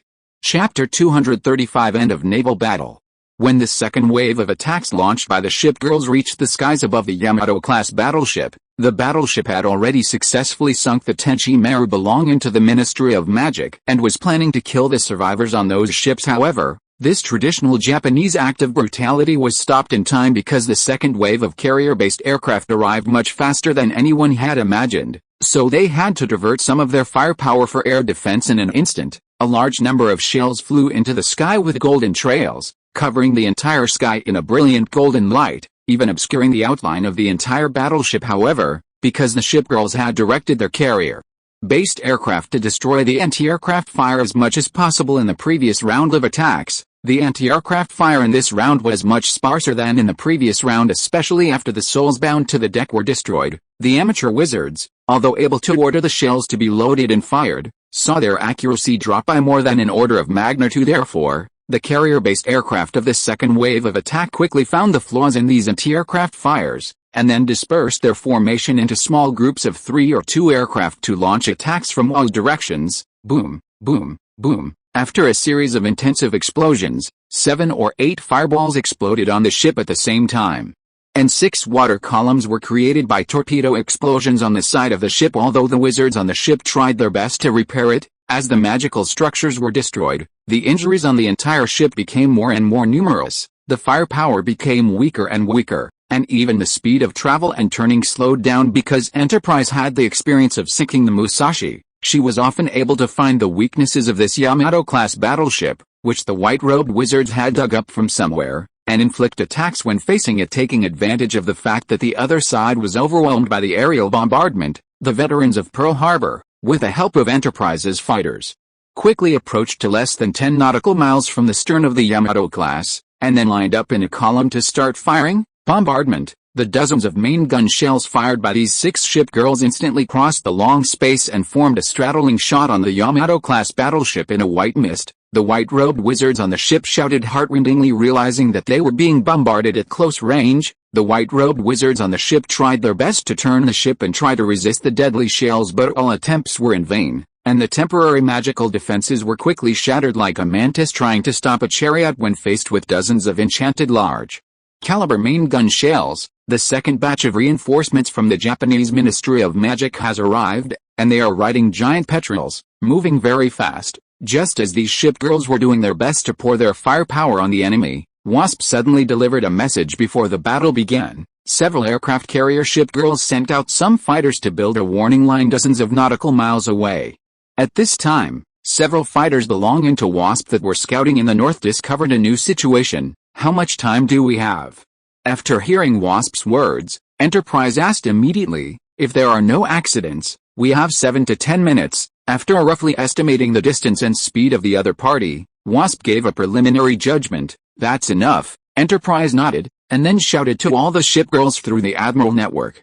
Step on it, sink the damn ship in 5 minutes, and then retreat. Understood. Hearing Enterprise's order, all the ship girls on the field immediately replied, and then went all out to pour their firepower on the Yamato-class battleship in the rain of shells and bombs. This magical ship completely turned into a volcano burning fiercely at sea, and those mysterious dark purple lines gradually faded away according to the reconnaissance of the aircraft and approaching ship girls. The entire upper structure of the battleship was almost completely destroyed, and there were also many visible holes in the waterline. Moreover, the whole body was obviously tilted to the right. Finally, after I don't know whether a shell or a bomb fell, a huge explosion occurred in the middle and rear of the ship, and then it quickly sank and formed a vortex with a diameter of nearly 100 meters on the sea. And after sinking for a few seconds, those shells, which I don't know what method the white-robed wizards used to make, also exploded violently, sending out an earth-shattering roar from the bottom of the sea, and pillars of smoke and water hundreds of meters high shot straight into the sky. I've seen such a magnificent sight again, dozens of nautical miles away. Enterprise looked at the huge pillar of smoke rising slowly inside. For her, this scene was too similar to the scene that happened near here more than half a century ago. Enterprise, what should we do next? Des Moines, who had been escorting before, ran over nervously at this time and asked, "Let's retreat now," Enterprise said. "What comes next is not something we should interfere with." At this time, through the reconnaissance aircraft, the ship girls also saw the second batch of reinforcements from the Ministry of Magic approaching in the distance, and although they had lost their ships, the white robes and Japanese Ministry of Magic personnel, who quickly stood on the ice transformed by magic, fought into a ball. "You're right, Enterprise." Looking at those people on the two ice floes who were fighting more and more fiercely, Wasp had to admit that it was not a good idea for everyone to get involved in this melee. After making a decision, the ship girls immediately and quickly recovered their carrier-based aircraft and gathered together, and then prepared to stand by in the complex waterways west of Lady Island. According to Hugo's order, just as the war on the sea was about to end, Hugo led the 4 destroyer ship girls of the Taffy 3 team to quickly approach the location of the command post, preparing to conduct a reconnaissance of the command post. At first, Hugo just planned to wait for the Japanese Ministry of Magic reinforcements to arrive and join them, or to launch a strong attack with the main fleet after the battle at sea ended. But later, he found that the situation on the island was different from what he had imagined. Because after the initial 2 rounds of attacks, Hugo and his party of 5 never encountered any attackers again. Something is wrong. Not long after killing the 3rd batch of attackers, Hugo realized that there might be something wrong with a group of white-robed wizards on the island, because under normal circumstances, the other party would keep launching attacks instead of suddenly stopping. Realizing that something was wrong, Hugo immediately discussed with the ship girls around him what to do next. And the solution given by Johnston was very simple: "It's more appropriate for us to go over and take a look before making a decision." As a ship girl who made history with courage, Johnston's tactics can be said to be extremely simple. As for safety issues, you don't have to worry too much. If we really encounter any powerful enemies, the 4 of us have enough confidence to detect them in advance and cover your successful retreat. Then let's do this. After listening to the suggestions from several ship girls, Hugo followed them towards the command center occupied by the white robes. Soon, Hugo realized that there had indeed been obvious changes in the command post, because he saw several Acromantulas wandering around and magical puppets standing there motionless along the way. Strangely, when Hugo and the others passed by, these guys still maintained their situation and did not make any reaction, let alone attack. Chapter 236. Nicholas Flamel. Without a doubt, the current situation is clearly wrong. After walking to a magical puppet standing quietly in the forest and casting a spell, Hugo's doubts grew stronger because in the previous battle, these puppets would attack as soon as they saw them. But now, although these puppets still flowed with magic like before, they had completely lost their reaction to the outside world. Even when Hugo released a shattering spell on this puppet just now, it didn't react in any way to dodge or counterattack. Soon, Hugo led the 4 ship girls to the periphery of the tent. Contrary to what he had imagined, the camp, which should have been heavily guarded, now seemed particularly quiet. After eliminating several magic traps set up on the periphery, the 5 people simply walked all the way to the tent door without encountering any obstacles. It would be great if there were no hostages inside. Looking at the tent a dozen meters away, Johnston showed a helpless expression. "We can just use artillery to flatten the tent. Maybe this is life." Hugo shrugged helplessly, then looked at the magic tents in front of him. Just at this moment, a mechanical roar came from the sky and grew closer and closer. Then, several palm-sized fighter planes swooped down from the sky and circled around Hugo and his companions. "We have sunk the White Robe Society's fleet in the surrounding area." Just as the planes appeared in Hugo's line of sight, Enterprise contacted them through the Admiral network, so I was able to spare these fighter planes to help you complete the reconnaissance mission. Now, I have transferred control of them to you. In addition, there are 2 bomber squadrons and 1 fighter squadron about 2,000 meters above you. As long as you give the order, they will support you at any time. Of course, the most important thing is that St. George is currently in those support planes. If there's any real danger, she will parachute to the ground at the fastest speed and provide you with assistance. Thank you. After hearing what Enterprise said, Hugo quickly thanked her, then controlled the fighter planes to rush into the tent entrance together. The moment these planes rushed into the room, a powerful force swept through the entire tent, then destroyed the planes. However, strangely, the powerful energy was confined within the tent, without even a trace of leakage. Feeling the powerful magical threat, the 4 destroyer ship girls simultaneously deployed their ship equipment and prepared to launch an attack. At the same time, a ball of holy flame lit up beside Hugo, and then St. George rode out of the flames on a steed composed purely of light. But Hugo quickly issued an order to stop the ship girls from attacking. because in the 1 second before the fighter planes were destroyed, he clearly saw the specific situation inside the tent. Contrary to the heavily guarded situation he had imagined, the entire tent was now in a strange silence. Although the people were either standing or sitting, they looked no different from normal, but if you looked closely, you would find that the people's eyes were empty, as if they had completely lost their self-awareness. Even more strangely, all the members of the White Robe Society were unconscious at this time and had been piled up in the center of the tent, looking like a pile of firewood after a snowfall. The reason why Hugo stopped everyone from attacking was that on the one hand, the ship girls did not feel any murderous intent coming from the room, and on the other hand, in just that 1 second, he recognized who was sitting next to the pile of White Robe Society members. "Young man outside the door, come in," an old voice came from the tent. "Of course, those girls beside you can come in together too. The person inside is very powerful, but I am confident that I can hold him here and cover your escape." St. George's voice echoed in Hugo's mind through the Admiral network, "because I can feel that the other party's vitality is like a candle in the wind, and this will greatly limit the other party's ability to exert his power in battle. Don't worry, the person inside shouldn't have any malice towards us." Hugo stopped St. George's analysis, then said to the ship girls around him, "Let's go in now, if you wish." The ship girls nodded to Hugo at the same time, then surrounded him in a defensive posture and nervously walked into the tent. The situation in this tent looked almost the same as before Hugo and the others set off, and there were not many traces of battle left. It was just that there was a pile of people in the center of the tent. This showed one thing, that the other party had almost instantly wiped out this group of White Robe Society members. Just as Hugo was sighing at the skill of the visitor, a cracking sound came from behind the tent curtain, and then something with 6 legs, looking like a mechanical beetle, turned out from behind a cloth curtain. This thing was clearly similar to a wheelchair, except that the mechanical legs replaced the wheels, giving the wheelchair greater stability and off-road capability. An old man was sitting in the wheelchair. He had white hair, wore a loose robe, and his face was full of the traces of time, pale and without a trace of blood. Only his eyes still revealed a wise light. "I am very glad to see you, Mr. Nicholas Flamel." After seeing who was sitting in that mechanically powered thing, Hugo bowed with a heartfelt respect, and then said in French, "How did you guess my identity?" After Hugo's words fell, the old man laughed all of a sudden, and then asked. Sure enough, 600 years of time had not become a burden on the old man's heart, because I have read a lot of books related to alchemy, and there are portraits of you on them, Hugo said.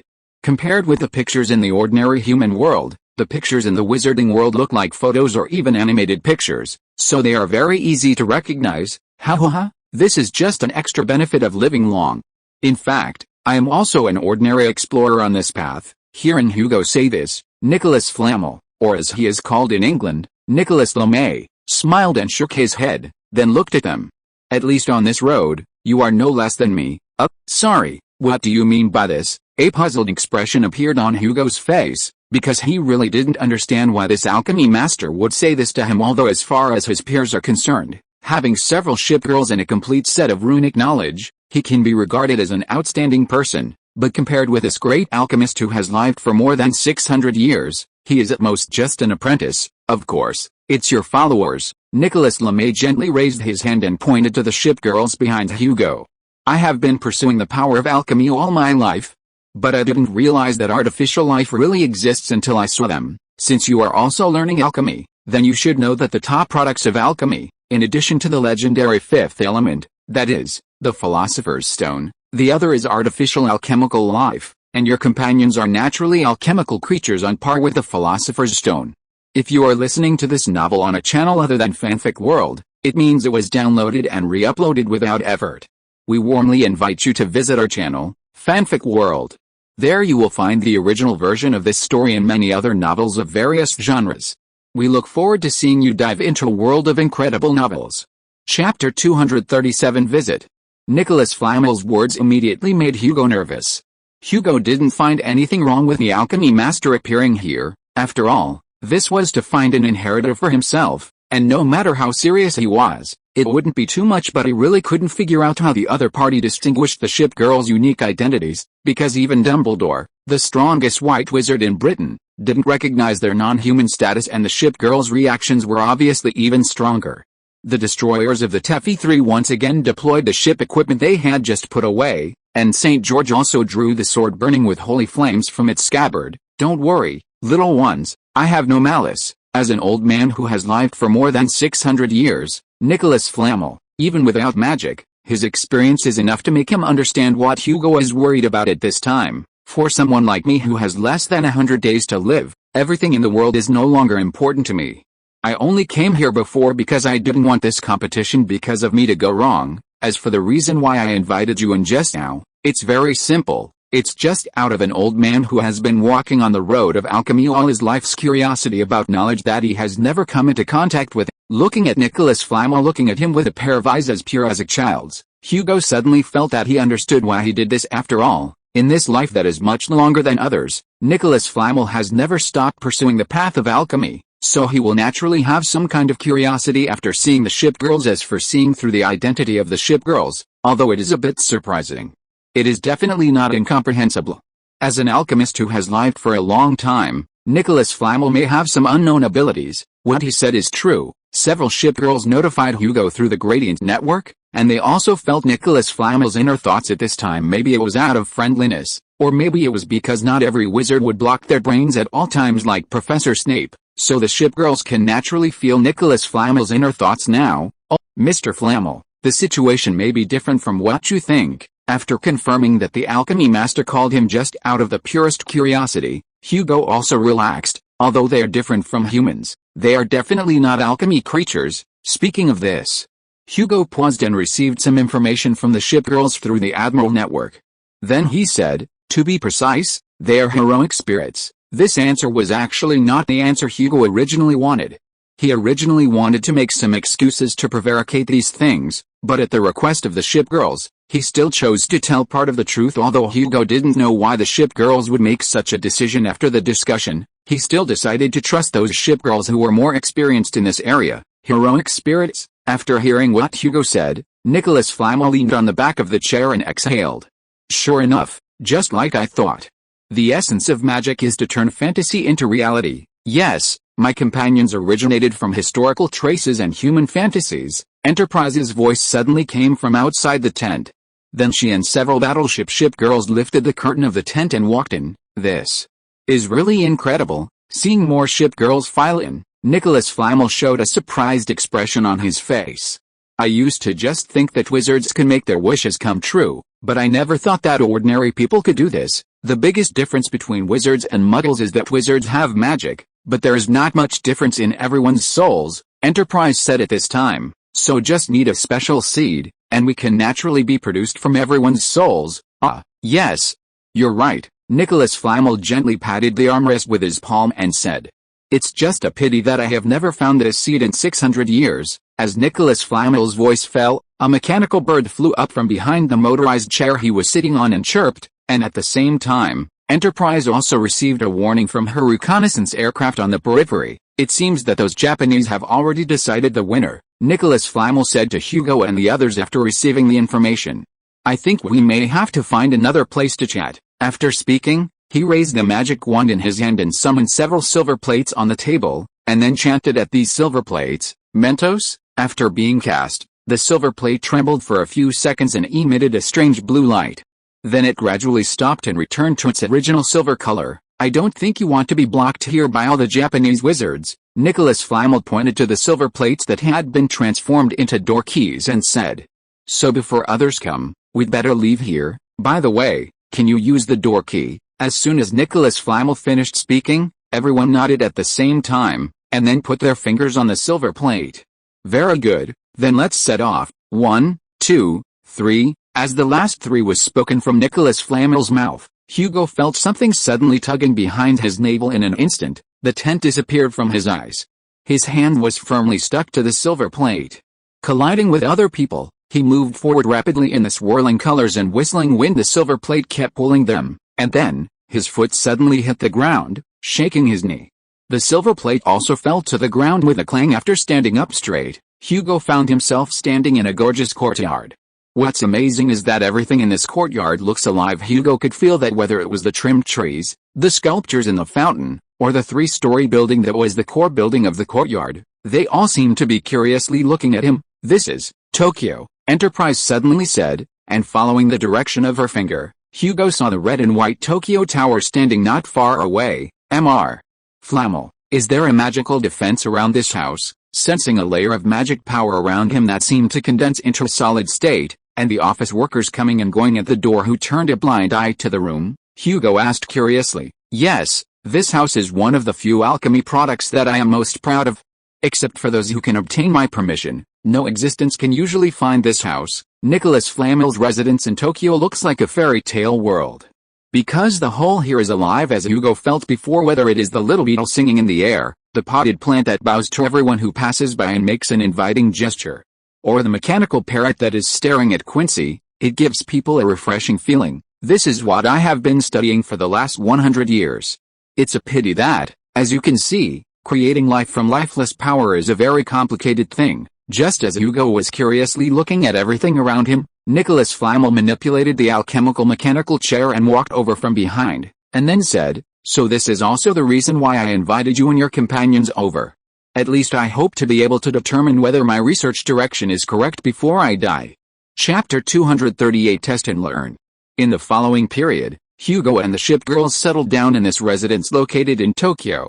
The truth was just as Nicholas Flamel had told Hugo before. He really just wanted to fulfill his last wish before he died in the beginning. Hugo was a little worried that his enterprise's disappearance from the competition would cause some unnecessary speculation, but after Nicholas Flamel assured him that it would not cause any adverse effects, he was relieved and settled down with the ship girls. Actually, when Hugo first learned that Nicholas Flamel wanted to study the ship girls, he planned to leave directly. Because he would not allow his ship girls to be treated as research objects by others. It was not until he learned that Nicholas Flamel's research was just chatting with each ship girl that he agreed to the great alchemist's approach at the request of the ship girls. As a legendary alchemist, Nicholas Flamel tested Hugo as soon as he settled down. Because he felt that if he wanted to teach Hugo something, he had to know what Hugo's basic level was. Faced with such questions, Hugo naturally went all out. Fortunately, he had previously fully mastered ancient runes from Odin, plus the knowledge of unyielding and Salem, so he could answer the questions when faced with them. Hugo himself cherished this opportunity very much, because his alchemy knowledge mainly came from several ship girls, the contents of the witchcraft party's treasure and textbooks before, and he had not fully communicated with alchemists from the outside world, so he was not very clear about his specific level. After all, alchemy in this world can be regarded as a high-end theory, so it is also very difficult to find wizards who master the skill. For example, the ship girls have been fully active in Europe for nearly 2 years. But the number of alchemists they have seen does not exceed the fingers on two hands. As the questions gradually deepened, Nicholas Flamel gradually became serious. Because he found that Hugo's theoretical knowledge of alchemy far exceeded the level of elites of his age, and even surpassed many alchemists who had studied it for a lifetime, especially in ancient rune alchemy. Nicholas Flamel felt that he was not as knowledgeable as this young man who would only be in the 3rd grade next year. In many places, it seems that geniuses really exist in the world. After Hugo perfectly elaborated his views on the relationship between soul and magic, Nicholas Flamel sincerely sighed. And this also made him change some of his previous plans, because through this series of questions and answers, Nicholas Flamel found that Hugo's theoretical mastery was exceptionally solid and complete, and he had even chosen his own path, a situation he had only seen in those alchemy masters in their 50s and 60s before. But correspondingly, it may be due to his young age, so Hugo's practical level is very average, even only slightly stronger than some alchemy apprentices. How about this? You can live here for the next month. The library can be fully open to you, and you can come and ask me if you don't understand anything. After finishing the test, Nicholas Flamel said, actually, I originally wanted you to be my disciple. But now you already have your own path in alchemy. So if you pursue my path, it will only limit your future height. Nicholas Flamel's current alchemy level has reached the level of near perfection. So even if he is not clear that the ship girls have their own unique alchemy style, he can still feel through the previous questions and answers that Hugo has mastered an alchemy system that belongs to him. Compared with Nicholas Flamel's own alchemy system, the alchemy system that Hugo has mastered has obvious differences. But it is also a path that can lead to the ultimate in alchemy. Therefore, for Nicholas Flamel, at this time, he cannot instill his knowledge into Hugo like a teacher teaching a student, but should do his best to answer his questions and help him walk more steadily on his own path. Actually, you now have a very powerful path of alchemy. Looking at Hugo's somewhat confused expression, Nicholas Flamel directly pointed out this point to him. Although you yourself may not be aware of these, but from my point of view, the whole set of alchemy system with ancient runes as the core that you have mastered is not inferior to the alchemy system that I have now mastered. Is it that powerful? Hugo muttered softly, while scratching his hair. Because he had never compared it before, he did not have a clear understanding of that whole set of rune knowledge. Yes, very powerful. Nicholas Flamel thought for a few seconds, and then said, I think you should know that if a person can fully master the power of magic, then they can achieve whatever they want. Alchemy is actually the same as magic in this regard. They are both special means invented by people to try to master this powerful force. It can be said that they lead to the same goal by different routes. For example, the Philosopher's Stone I made before fully embodies this point. It can release powerful power, and it can also change the rules of the world on a small scale, such as creating gold, and also allowing people to have a long life. And your current set of ancient rune alchemy also has the power to change the rules. As far as I know, the Time Turner spell invented by British wizards actually uses the power of ancient runes. That's incredible. After hearing Nicholas Flamel say this, Hugo showed a surprised expression. He knew the existence of the Time Turner, and also knew that the core of the Time Turner was the hour reversal charm. But he never knew that this was related to ancient runes. Yes, ancient runes are inherently more powerful than modern powers in terms of power, and even make people involuntarily think of gods. Nicholas Flamel said seriously, if this kind of magic did not have such high requirements for the user that it is difficult to inherit, then most of the magic would not even exist now. What makes me happy is that I have seen the revival of this ancient magic technique in you. The two people discussed very late that day, and through this discussion, Hugo also mastered a lot of knowledge that he had never mastered before, and also had a more complete understanding of these skills starting from the next morning. Hugo began to study various knowledge in the library of this residence with the accompaniment of some shipgirls, while the other shipgirls chatted with Nicholas Flamel in the garden. Nicholas Flamel should be conducting a Turing test on everyone. That evening, Massachusetts, who had been watching all this on the Admiral's network, made a deduction, and this deduction also illustrates one thing, that is, in many things, magic and science can be said to lead to the same goal by different routes in the next few weeks. Hugo devoted himself to studying knowledge related to alchemy during this period of study. Hugo did not learn much new knowledge from Nicholas Flamel, but under his guidance, he integrated the knowledge he had mastered and gradually formed his own alchemy knowledge system. Chapter 239 Nicholas Flamel and Chapter X27, S Thoughts. Why don't you transfer your soul to those alchemical bodies? After a day of answering questions, Hugo looked at the alchemy master, who was visibly older each day than the previous one, and asked in confusion, if I'm not mistaken, with your alchemy skills, you can completely do this. Then why are you still like this? You want to ask me why I am like this, letting my body gradually decay and head towards death, step by step. Right. After hearing Hugo's question, Nicholas Flamel directly spoke out a question Hugo wanted to ask. Hugo nodded and sat there quietly, waiting for the alchemy master's answer. Because survival is the instinct of living beings, he really couldn't understand why Nicholas Flamel clearly had the technology to continue living, but gave up such a choice. You guessed right. If I wanted to, I have at least 5 methods that would allow me to live for at least another 600 years.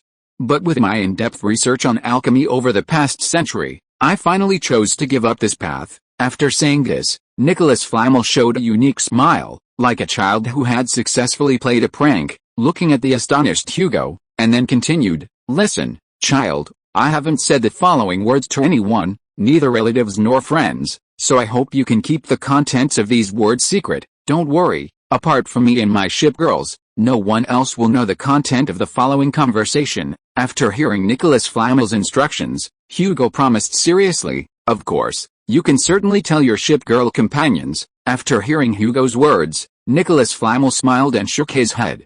Then he began to talk about what he had discovered. I think you should know that whether it's magic, alchemy, or the like, they are just different means we use in the process of mastering magic. When we truly master magic, we will be able to make our wishes come true like gods. After I created the Philosopher's Stone at the age of 52, I felt for a long time that I had already mastered magic. But as I researched further, I realized that creating the Philosopher's Stone was only the first step. The first step. Hugo widened his eyes and showed a surprised expression, because in his eyes, the Philosopher's Stone, or rather the Sorcerer's Stone, which could transform matter and reverse life and death, was already very powerful. That's right. The first step. Nicholas Flamel smiled. To him, Hugo had seemed too mature during this period. He filled himself like a machine every day, rarely showing this age-appropriate surprised expression. Perhaps in the eyes of ordinary people, the Philosopher's Stone does possess special power, even exceeding the limits of magic. But if you study these things more deeply, you will find that on the path to mastering magic, this is just the foundation of the foundation. So since I created the Philosopher's Stone, I started to devote most of my energy to further mastering magic. Fortunately, after more than 500 years, I finally figured out what the situation inside was like. After countless attempts over 500 years, I realized that wizards cannot truly master magic, because to do this, it is impossible to do it with a human body alone. So, that noseless guy, hearing Nicholas Flamel say this, Hugo immediately thought of Voldemort. Because Voldemort's changes to himself were very abnormal, don't worry, I have ample magical defenses here. You can call Voldemort by name directly. After hearing Hugo's question, Nicholas Flamel showed an understanding expression. Although I don't want to admit it, I must say that Voldemort is indeed a genius. He may have gone further on this path than most people. I think this may be because he, like you, did not receive traditional wizarding education, so there are no restrictions in your minds that limit us. Saying this, Nicholas Flamel shook his head. Fortunately, you are different from him. You have lived in an environment full of love since you were a child. So you are not as extreme as he was when he was young, and your views on various things are naturally different from his. Of course, Voldemort's changes to himself have also gone down a wrong path. Because he overly relied on the power of spells, but ignored the pursuit of the power itself, so you chose another path, right? Hugo frowned.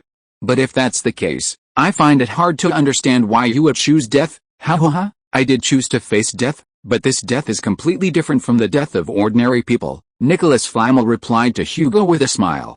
For me, death is just the beginning of a new adventure. Just like I said just now, it is impossible to truly master the power of magic by relying on the human body. So I chose to constantly hone my soul, and finally master the deepest level of power in magic in the form of a soul. For wizards, we have another world after death. And relative to our current world, that world allows people to more easily access the truth of magic, and Voldemort's attempt to steal the Philosopher's Stone was just an inducement. Even if this didn't happen, I might have chosen to destroy the Philosopher's Stone within 2 or 3 years and wait to go to that world after death. So that's how it is. Hugo nodded, and then asked another question that he hadn't been able to figure out before. Then why do you think that I have also mastered such a path to truly mastering magic? Hugo knew very well the power he possessed. After all, Ancient God Admiral was not just a simple adjective, but represented some kind of powerful force close to the rules. But he was very curious as to how Nicholas Flamel saw this, a wonderful feeling for fellow travelers. Nicholas Flamel smiled. Although it sounds a little strange when I say this, and even sounds like I'm perfunctory, you know, my current state has a special perception of this kind of thing. For other people, it is difficult for them to see these characteristics in you in the places where your companions are completely different from ordinary people. But I have been on the path of pursuing the essence of magic for 500 years. So even a little clue will attract my attention. I understand, Hugo nodded, because since he met Nicholas Flamel, he had always been able to feel a different feeling from others on him, and now that he said this, he also realized the source of this feeling if he guessed correctly. This should be a special feeling generated when people of the same kind meet.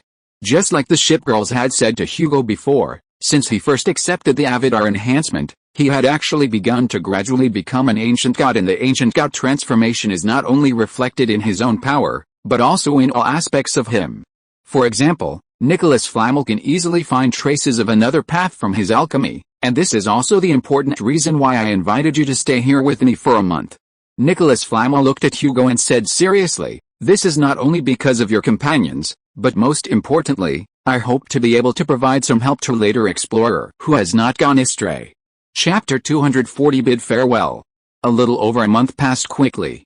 During this time, Hugo learned things that he might normally have needed a year or two to learn, just as he was planning to stay here for another 2 weeks until school started. Nicholas Flamel told him one evening at the dinner table that he should leave now. I think you have solved most of the problems you face, and if you go further, the path I have mastered may pollute your path and have a negative impact on you. Nicholas Flamel explained the reason for his departure. Okay, I'll get ready tonight. After hearing what Nicholas Flamel said, Hugo thought for a few seconds. then nodded because he realized that he had indeed learned the most important things, and if he continued to learn, he might indeed be negatively affected. You are a little better than I imagined. After hearing Hugo say this, Nicholas Flamel smiled and nodded.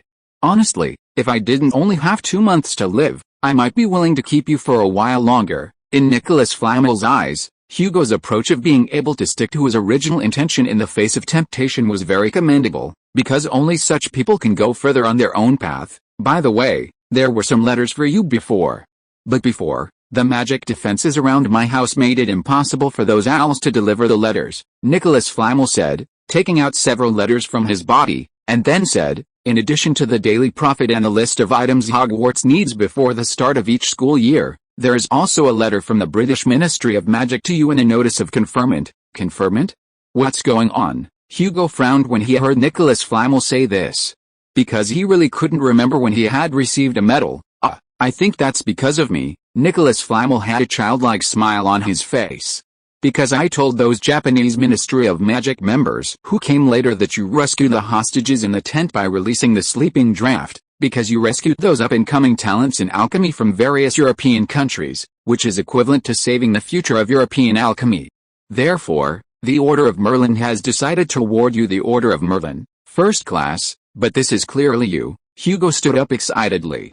He felt that his values really did not allow him to do something that would encroach on other people's achievements, but on the sea, didn't you and your companions stop the main force of the White Robe Society? So these honors are what you deserve. Hugo hadn't finished speaking when Nicholas Flamel shook his head and interrupted him. Besides, what's the point of more honors for an old man who has less than 2 months to live? But I still don't want to. Listen, child, this honor is not just for you. It is also a little selfishness in the heart of an old man who is about to go to another world. Nicholas Flamel interrupted Hugo again, then looked at him seriously and said, I don't know why you always think about hiding yourself when you clearly have powerful power, but in my opinion, since you have powerful power, you should always do something for this world. Of course, I also understand that everyone has their own secrets and their own ideas. So I plan to take the things about you and your companions to another world. Thank you. Thank you for everything you have done for me during this time. Hugo bowed his head slightly to thank him. He was well aware of Nicholas Flamel's arrangement because during this period, California used Polyjuice Potion to disguise herself as Hugo and visited several relatively secret magical locations in addition to forging the itinerary. The biggest advantage of doing this is that the ship girls can use Hugo's soul imprint to fully imitate Hugo, so that they can help Hugo deal with a series of things. Of course, there is another important reason why Nicholas Flamel is willing to hide these secrets for Hugo, and that is that, according to his experience, all wizards who have decided on their path in magic will continue to follow their path. To give the simplest example, the 3 most famous people in modern times who have found their way are Grindelwald, Dumbledore, and Voldemort. Among them, the core of Grindelwald's path is to let wizards rule the entire world, so the abilities he masters mainly highlight various powers related to leadership and command. Dumbledore chose a path similar to Grindelwald's when he was young, but after his sister passed away, he chose redemption as his path, trying to maintain the stability of the entire world. Finally, Voldemort's idea is the simplest, which is purely for his own strength and immortality. Therefore, from a very young age, he showed a tendency to use any means to achieve his goals. Although Nicholas Flamel couldn't see exactly what path Hugo had chosen in just 1 month, he could see that it was not an evil path from another perspective. No matter what Hugo thinks in his heart, the path he has chosen and his background make him destined to stand on the team with the dangerous Voldemort. Therefore, Nicholas Flamel will naturally help when he can. Because of what Nicholas Flamel said at the dinner table, Hugo lay in bed that night and chatted with the ship girls for a long time before falling into deep sleep, which directly led to him waking up late the next morning. After quickly getting dressed and washing up, he hurriedly took the luggage he had packed yesterday and ran downstairs, then joined Enterprise and California, who had arrived early this morning. In the previous 2 or 3 days, the ship girls who had gathered together had left here sporadically to avoid attracting attention by acting together. Only California and Enterprise, who had previously disguised themselves as Hugo, were left here. Thank you for your help. Before looking at Nicholas Flamel, who was sitting in his mobility chair and saying goodbye to him, Hugo bowed deeply, and also felt a little sour in his nose because if there are no accidents, this should be the last time they meet. In any case, this master has been helping him selflessly during this period, and even provided him with a large amount of knowledge that pure-blood families regard as the core of family inheritance. Don't be sad for me. When you truly embark on that path, you will realize that the path I have chosen is not simply embracing death, but taking another step forward towards the goal I dream of. Looking at Hugo's slightly red eyes, Nicholas Flamel smiled and comforted him. Moreover, you and your companions are far more valuable to me than you think, because their existence itself represents the ultimate use of magic. With such firm beliefs, I have at least 10% more confidence in going on. Then I wish you all the best, for a master who has firmly established his path. All Hugo can do is silently wish him well. After bowing to thank the ship girls for the last time, Hugo and the girls left this hidden house. Chapter 241 Werewolf Rescue. After leaving Nicholas Flamel's room, Hugo and the two ship girls began their journey to summon ship girls in Japan. However, because most of the Japanese warships had sunk overseas in the past, the number that could be found on the Japanese mainland was not very large. After running around several seaports, they summoned a total of 10 ship girls: Nagato, Mutsu, Aiz, Hyuga, Ayato, Yukikaze, Hibiki, Ushio, Suzatsuki, and Yuzuki. Interestingly, Hugo discovered that all of the Japanese ship girls he summoned, except for Mutsu, were ship girls who had survived the end of World War II because the Japanese Ministry of Magic had suffered heavy losses in the previous White Robe Society rebellion and urgently needed to replenish its ranks.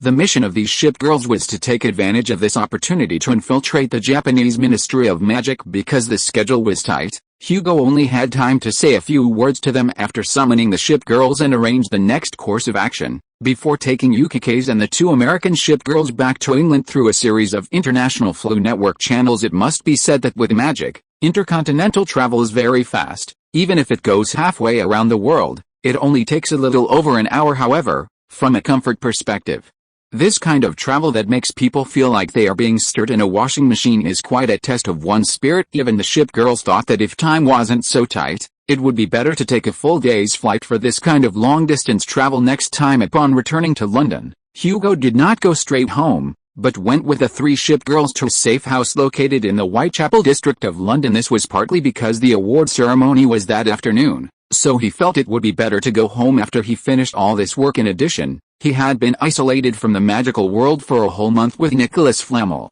so he also needed some time to deal with the things that had happened during this time. During the third task, the White Robe Society took advantage of that opportunity to launch a rebellion, trying to replace the Japanese Ministry of Magic, Enterprise said, reading from a notebook to Hugo, who was sitting on the sofa. However, because our raid destroyed the core strength of the White Robe Society, the other party's rebellion failed. Most of the people were killed or arrested, and only the chairman and a few key members managed to escape with serious injuries. Although most of the core members of the White Robe Society relied on their strength to escape successfully, their foundations have been completely destroyed. Therefore, it may take 1 or 2 generations for the other party to reorganize. In fact, before this time, no one could have imagined that the members of the White Robe Society would actually repair all of the Yamato-class unfinished 4th ship and those warships that were dismantled after World War II, and then hide them all under Tokyo Bay. There really is everything under Tokyo Bay, Hugo subconsciously complained after hearing what Enterprise said. By the way, what is the situation with the Japanese Ministry of Magic this time? The losses of the Japanese Ministry of Magic were also heavy enough. Their only magical ship, the Amatsukaze Maru, was completely destroyed and could not be repaired. At the same time, the powerful alchemical weapon on board, known externally as the Yada no Kagami, also disappeared. Disappeared? For wizards, it shouldn't be too difficult to salvage something from the sea, Hugo asked curiously upon hearing this. Maybe they will salvage it in a couple of days. Don't worry, they won't be able to salvage it, Enterprise said with a slight upturn of her lips. Because we have already taken the thing away in advance. To be honest, the attack power of that thing is very good. You saved their lives, so it's only right to take some spoils of war, Hugo said, shrugging his shoulders after hearing what Enterprise said. In any case, Enterprise and the others' actions were equivalent to saving the entire Japanese Ministry of Magic. Now that the Japanese Ministry of Magic dares to boast that they solved the White Robe Society, then it is right for the ship girls to collect some rewards. In addition to this, there was some news related to Hugo. In addition to receiving a medal, Enterprise also received the 3rd-class Sakura medal awarded by the Japanese Ministry of Magic. The reason for this was because Enterprise not only killed 2 members of the White Robe Society, but also rescued 2 contestants who were attacked by Acromanchulas on the way to meet Hugo. Receiving a medal from the Japanese always gives people a strange feeling, Enterprise said with a smile on her face when talking about that medal. Of course, the happiest thing I felt about going to Japan this time was taking a spin around Tokyo Bay. Yes, compared to the Missouri, you were the one who should have appeared in Tokyo Bay back then, Hugo said, chatting with the ship girls while checking the information that Enterprise had sent him in his mind. Although Enterprise and the others imitated Hugo to handle those matters, he still needed to look at all of this information in order to avoid being exposed in the future. That voodoo old wizard we brought back from America was cured by Illustrious, Hugo asked in surprise after seeing a piece of news. Although the other party had recovered part of his memory before their vacation and was able to accuse Lockhart, the degree of recovery at that time was only fragmented and could not be said to be fully recovered. Yes, he has been cured, Enterprise said, nodding. Although the other party has still lost a lot of memories, at least most of his memories have been recovered, and most importantly, the other party has regained the ability to take care of himself. After learning about his experiences during this time, this voodoo wizard chose to join Unyielding's store with his disciples, and also made public the permanent werewolf transformation technique he had mastered before. Permanent werewolf transformation technique. Hugo's eyes widened suddenly after hearing what Enterprise said. Because in the current wizarding world, it is generally accepted that werewolf transformation is irreversible. That's right, but this transformation technique is actually a magic that is neither universally applicable nor very difficult to use. Enterprise, who had read the information beforehand, explained it turns out that this magic is not effective for all werewolves. For those who have used their werewolf identity as a weapon to attack other wizards, this magic is completely ineffective, because to some extent they do not completely reject their werewolf identity. In addition, it is not possible to cast this magic anytime and anywhere.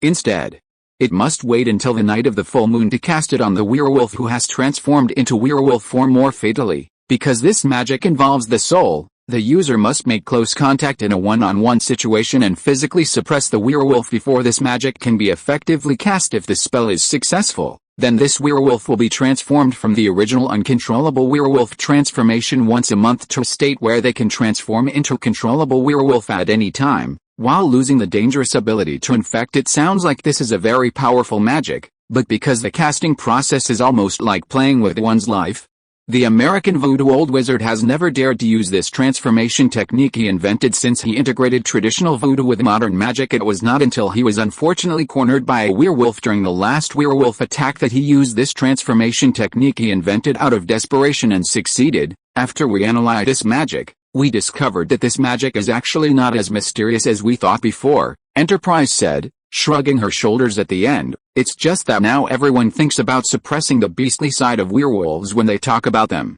But no one has ever thought about taking advantage of the situation and letting werewolves truly master that beastly side of themselves. Chapter 242 Trivia.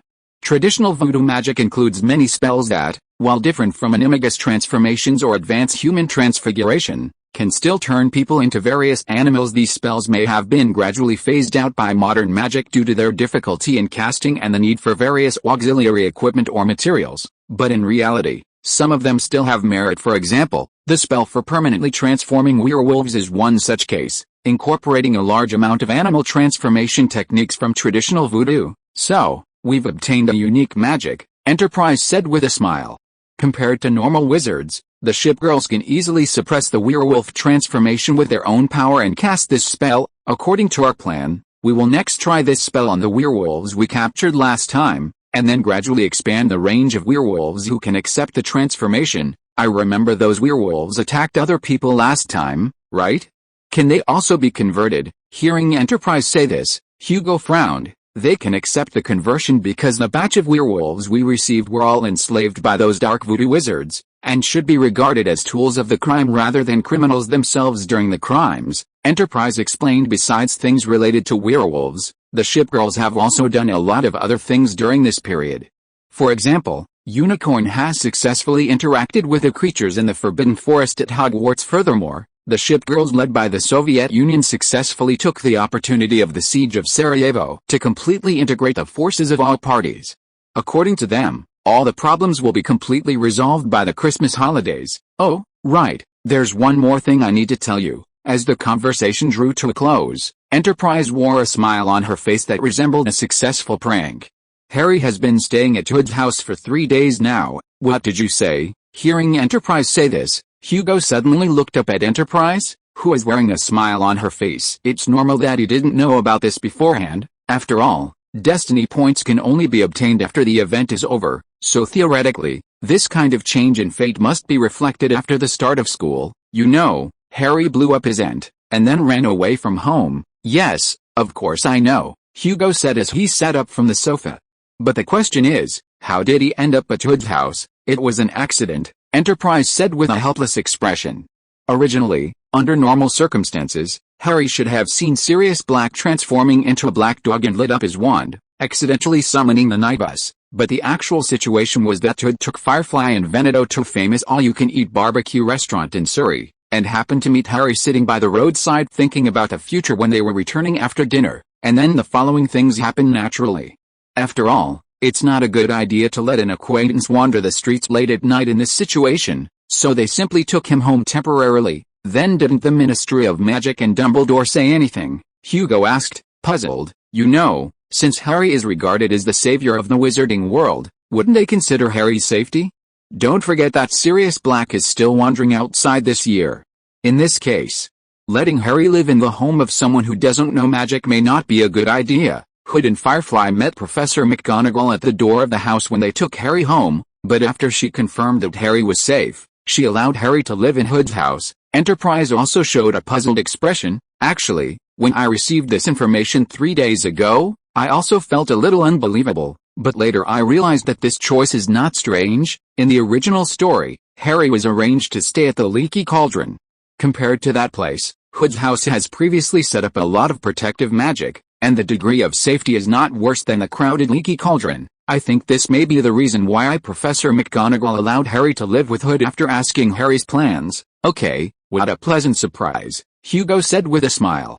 He would bet that the ship girls most likely didn't just accidentally meet him as Enterprise said, but were likely trying to give him a surprise. But in this case, Hugo naturally knew that it was best for him to remain silent now, pretending to believe that the current situation was really caused by a series of accidents. After finishing the work at hand, it was almost time, so Hugo changed into his school uniform, and then went to the Ministry of Magic with Hood, who was wearing a dress uniform, to attend the award ceremony. Unexpectedly, when Hugo and Enterprise arrived at the visitor entrance of the Ministry of Magic, they saw Headmaster Dumbledore, wearing a purple robe, standing there waiting for them. Headmaster, why are you here? Seeing Dumbledore standing here, Hugo's face showed a shocked expression. After all, he wasn't the kind of arrogant person who knew that he had indeed made some contributions this time, but under the premise of not exposing the identity of the ship girls, it shouldn't be enough to make Dumbledore wait for him, especially as for the saying that he valued the honor of the Order of Merlin, first class. That would be even more ridiculous.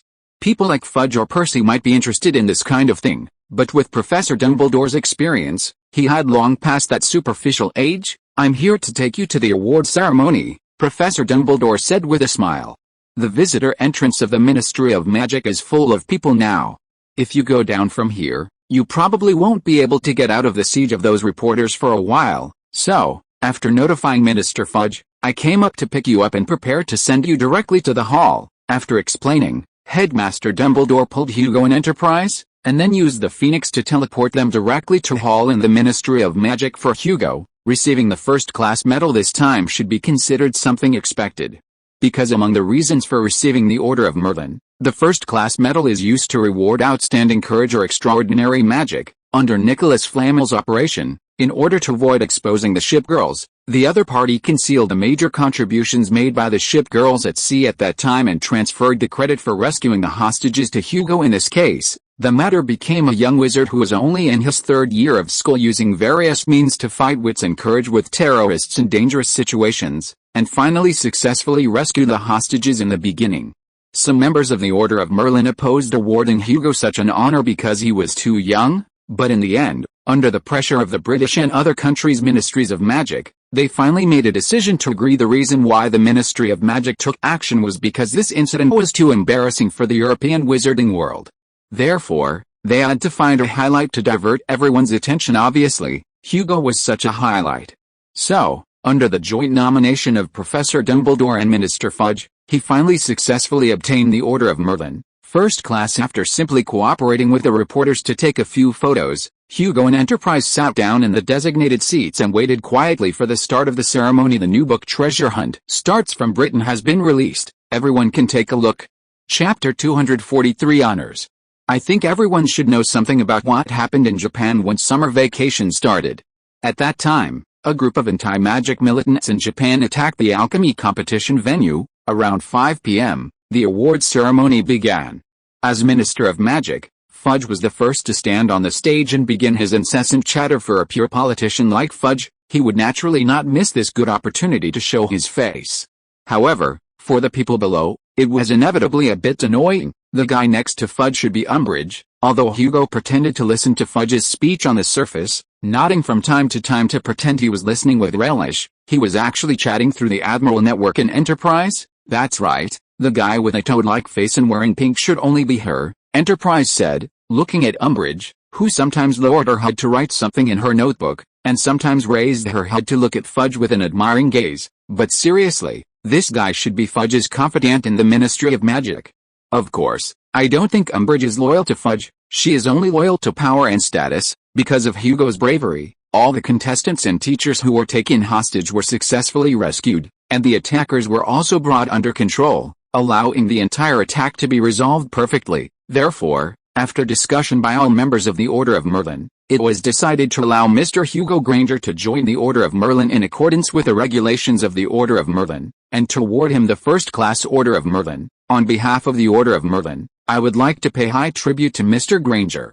Before this, no one at his age has ever received such glory. The people attending the awards ceremony below fell into a brief silence, because many people had only received the news that a first-class Order of Merlin would be awarded today, but they did not know who the recipient was. After a few seconds of silence, buzzing sounds came from below, and almost everyone was discussing Hugo's award. Because the Order of Merlin medal is so important, it can even be considered the highest honor medal in the Western world.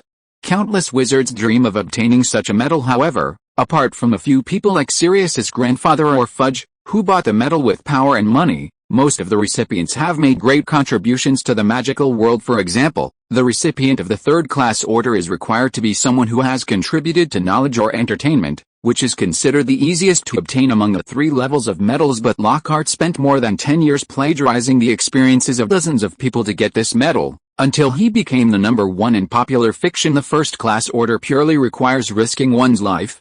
According to modern records, at least 1/3 of the recipients of the first-class order are awarded posthumously, such as Peter, who faked his death and escaped from many people. Hearing that a 13-year-old boy had received this medal, their first reaction was disbelief, but after thinking about it, they felt it was reasonable. After all, Tilly Toke and her family received a first-class order for saving a large number of muggles in the 1932 Ilfracombe incident, and Hugo's contribution this time was not much different from that one. So everyone realized that if you ignore Hugo's age, then his receiving this medal is well deserved, at least more reasonable than Fudge's receiving a first-class Order of Merlin for commending himself for his work in the Ministry of Magic. Next, Hugo, wearing a school uniform, came to Professor Dumbledore under the leadership of Fudge, who was also the first nominator for his award, and then the headmaster pinned the medal on his chest. In an instant, applause rang out, and then he turned around and lined up with the members of the Order of Merlin who came to pay their respects, and the reporters below the stage took pictures of them. Mr. Nicholas Flamel asked me to give you this notebook. After walking out of the crowd of noisy reporters, Headmaster Dumbledore came over from the side and handed a small notebook to Hugo. Although you only got second place in this final competition due to the accident, Nicholas Flamel admires you very much, so he asked me to give you this notebook that he used when he was young. Don't underestimate this notebook, Dumbledore explained from the side, watching Hugo curiously examine the notebook, which was only the size of a smartphone from his previous life. Although this thing looks no different from an ordinary notebook, it actually records a lot of Nicholas Flamel's knowledge, so when you use it, as long as you write the question you want to ask on it, most of them can be answered. Why does this thing sound like that one from last semester? Hearing Headmaster Dumbledore say this, Hugo subconsciously frowned. Don't worry, this is completely different from Voldemort's diary from last semester. Seeing the difficult look on Hugo's face, Headmaster Dumbledore immediately guessed what he was thinking. This is just a powerful alchemical item, and there is no danger in it. Of course, when you ask, It is best to ask more standard questions. If they are not standard, it is easy to not get the correct answer. Understood? Thank you, Professor. Hugo bowed to the headmaster and put away the notebook, but before he could say anything, several reporters came over and called him for an interview. These interviews were basically arranged by Fudge. No matter what, such a big mistake in this competition was a serious problem, so the minister hoped to use the only bright spot to highlight the British Ministry of Magic, or accurately speaking, his credit. Finally, after tossing around for 2 hours, the awards ceremony finally came to an end. Hugo rubbed his face, which was about to stiffen from smiling, and walked home with Enterprise. Seriously, Hugo is not very suitable for this kind of occasion. Fortunately, there are many shipgirls who are proficient in this kind of work, so with their help, Hugo still seemed quite graceful throughout the ceremony. After returning home, Mr. and Mrs. Granger and Hermione naturally began to ask Hugo all sorts of questions. Hugo spent a lot of effort convincing his parents that he had only participated in an ordinary competition and traveled around Japan. By the way, it's so good that you came back safely. After finishing dinner and going upstairs, Hermione suddenly rushed over and hugged Hugo, saying, "I didn't dare to show the Daily Prophet to Mom and Dad, for fear they would worry about you. Don't worry, it was just a small accident at the time." After ending the hug, Hugo said seriously to his sister, "You see, I'm back now, aren't I? By the way, we've already bought all your stuff for this year." After chatting for a while about what happened in Japan before, Hermione said to Hugo, 3 days ago, we went to Diagon Alley with Harry and bought all the things we needed for school." "That's good news, at least I don't have to make another trip." Hearing this, Hugo breathed a sigh of relief. Because today's awards ceremony will probably be seen in tomorrow's Daily Prophet, and going to Diagon Alley at that time will definitely be treated like a panda being surrounded. If you are listening to this novel on a channel other than Fanfic World, it means it was downloaded and re-uploaded without effort. We warmly invite you to visit our channel, Fanfic World. There you will find the original version of this story and many other novels of various genres. We look forward to seeing you dive into a world of incredible novels. Chapter 244 Meet. Why are there still books like this year? Hugo asked, puzzled, looking at a green book bound with a belt, because the cover of the book had the title The Monster Book of Monsters written in gold letters. If he remembered correctly, Veneto should have communicated with Hagrid about this, so Hugo was a little strange as to why Hagrid still chose this book this year. "I communicated with Hagrid, but the other party still firmly believes that this book is the most suitable textbook now." After receiving Hugo's inquiry, Veneto said somewhat helplessly, "Through the Admiral network? However, after I told him that this book is not easier to deal with than a cat, and it may be more troublesome for some Muggle-born students, he agreed to tell the students through the bookstore how to deal with this book. Actually, the content of this book is not bad, which at least shows from the side that Hagrid's professional level is not bad." Hermione also commented on the book to Hugo at this time, and touching the spine of the book before reading it to calm the book down is also a very good practice, fully reminding us of the uncontrollable side of magical creatures, and that as long as we master the corresponding technology, then we can also coexist harmoniously with them. Obviously, under the premise that she was not suddenly attacked by this book, Hermione would still carefully read the book and then give a relatively fair evaluation. "So, you're saying that the content of this book is good?" Hugo asked curiously, looking at the trembling book, because his impression of the Monster Book of Monsters was that it would attack people like a beast, and touching the spine would calm it down. But he didn't know much about the content of the book. "Indeed, it's not bad," Hermione nodded and said. "This book has a very complete description of the habits of various magical creatures, and it involves a lot of knowledge that standard textbook-style books such as Fantastic Beasts and Where to Find Them would not involve." The next morning, Hugo met Harry at Hood's shop. Since moving into Hood's house, Harry has come here almost every day to do homework or practice magic. "This is your birthday present." After exchanging a few pleasantries with Harry, Hugo took out a small package from his body and handed it over. "Sorry it's a little late, because I've been busy visiting several alchemy masters, so after buying the gift at the beginning, I haven't had time to send it out." "It's okay." Harry shook his head with a smile, because Hermione had also complained that Hugo hadn't written to his family, so Harry knew that Hugo had been very busy recently. After opening the package, Harry unexpectedly found that it contained a Quidditch magazine from half a year ago, with some Japanese he didn't recognize written on it. "This is a Japanese Quidditch monthly magazine from half a year ago. Today's Quidditch." Hugo pointed to the book and said, However, unlike ordinary magazines, this magazine has the signatures of all the members and coaches of the current Windbridge Tango team on the title page, and it is one of the 50 signed special editions. Thank you so much. Harry opened the title page and glanced at the rows of signatures above, revealing a look of surprise. This year's Windbridge Tango team is very powerful, and if there are no accidents, they are likely to win the International Quidditch Club Cup. I'm glad you like it. A smile appeared on Hugo's face. This magazine was prepared with the help of Enterprise and came from the spoils auction seized by the White Robe Society. People who participated in the auction basically were not interested in this kind of thing, so Enterprise, disguised as Hugo's California, bought a lot of this kind of thing at the reserve price. Things like magazines that cost 3 to 5 galleons can be given to friends as important gifts, while more expensive things like a Quidditch star's used jersey or even a flying broomstick are sold in insubordinate shop. Of course, some selected souvenirs will be placed in the restaurant opened by Retort and Unicorn in Hogsmeade, and used as decorations for some themed boxes to attract guests. How was your summer vacation? After everyone was sitting in the attic, Hugo asked Harry.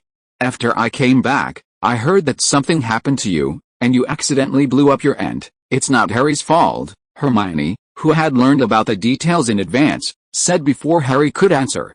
What his aunt said at the time was too much, and Harry didn't use his wand. If that's the case, then the other party has indeed gone too far. Hearing this, Hugo nodded in agreement. For wizards who have not undergone wandless magic training, they can only cast their spells in extremely emotional situations, and the fact that Harry was able to blow up his aunt in this situation can only mean that his aunt's words were really terrible at the time, so that Harry's emotions were completely out of control. Now that I think about it, I should have been calmer at the time. Hearing Hugo say this, Harry scratched his hair embarrassedly. After all, it's not a good idea to cause trouble for everyone like this. So, in other words, the signature on your Hogsmeade permission slip is gone, right? After the few people left, Hugo said, yes, that's what I regret the most. Harry shrugged helplessly. As far as I know, this only pure wizard village in the British wizarding world has a lot of interesting things. For example, the maid at Hood's house opened a small restaurant in Hogsmeade. Don't worry, that restaurant has a delivery service. After adding a warming charm, the food brought back will be the same as freshly made. Hermione comforted at this time. If you want to buy anything by then, Hugo and I can help you bring it, or ask the Weasley twins for help. Before Hermione could finish her words, Hugo added from the side. I've heard several upperclassmen say that they saw them in Hogsmeade when the twins were in the first grade. This information was not fabricated by Hugo.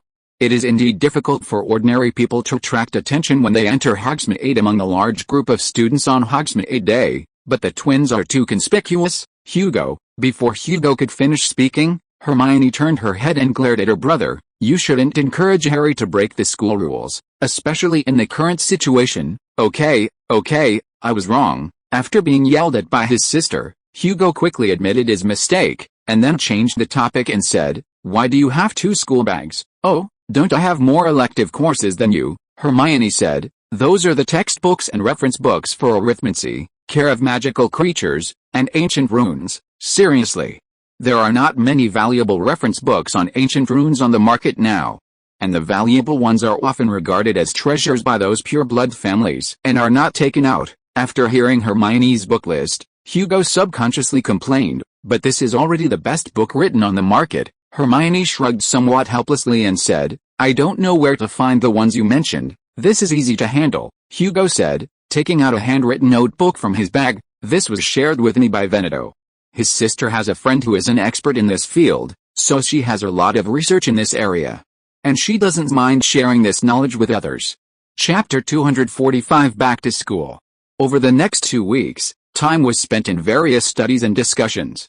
Besides Hugo, Hermione, and Harry, Veneto and Firefly were also frequent visitors to this small space in the shop's attic. For Harry, these were 2 very happy weeks, because he was finally able to have a free life. Instead of working like a drudge at his aunt's house, doing a lot of housework for Hugo, during this time, he also took the opportunity to use the Tirpitz dagger his father bought to complete a summoning, but unexpectedly, he summoned not North Dakota, but Little Belle, just like her nickname. This little one preferred to stay in one place, so naturally, she joined Hood's shop as a wild witch and was stationed near the Granger's house. In addition to this, the most important thing for Hugo and the others was that Glory, after healing the old American wizard, was unexpectedly favored by St. Mungo's Hospital for Magical Maladies and Injuries, but she chose to directly publicize her magic and politely declined the invitation. "We need to build reputation now," Glory explained to Hugo afterward.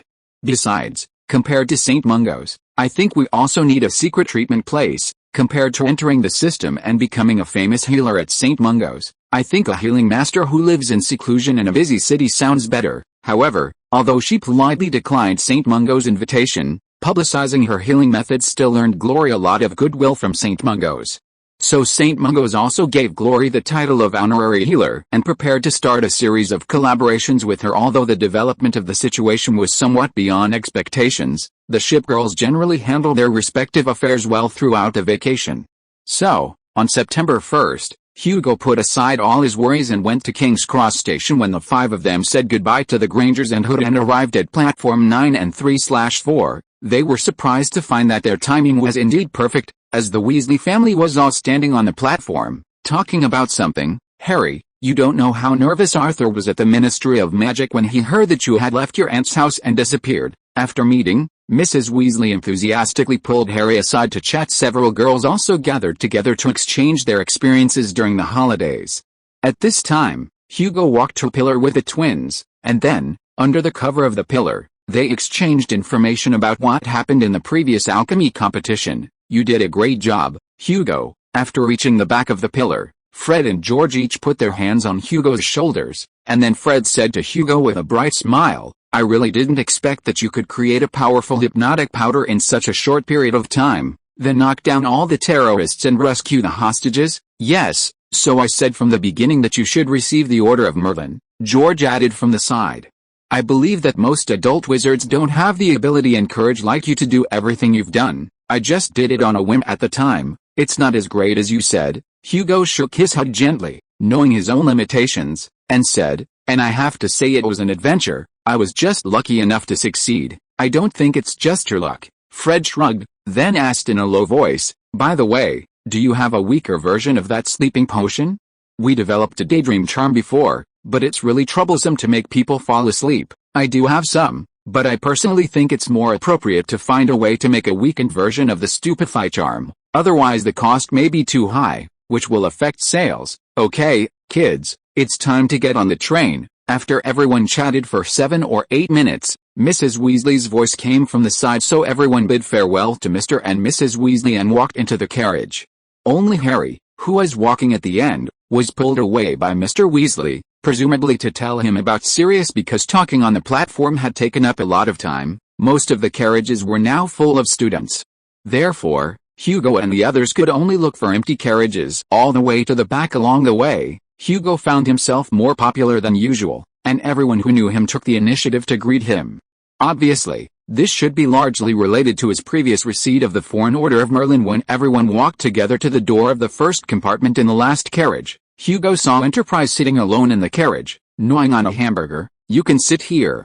I think now all the compartments should be full except for the compartment where the new professor this year is," Enterprise said, inviting Ron, who had opened the compartment door and poked his head in. Obviously, so many people needed 2 compartments to sit down.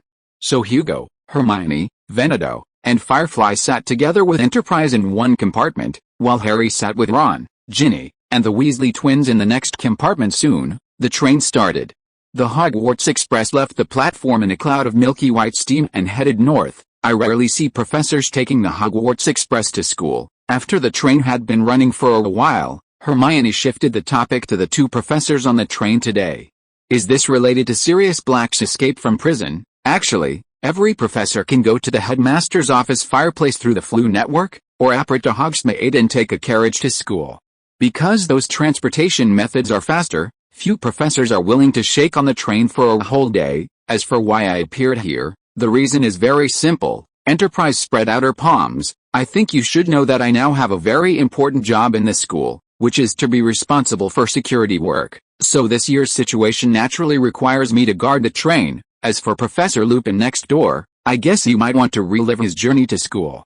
After all, for a wizard who graduated from Hogwarts, this train should evoke their memories of that year." After everyone chatted for a while, the train left the city and sped across the English countryside.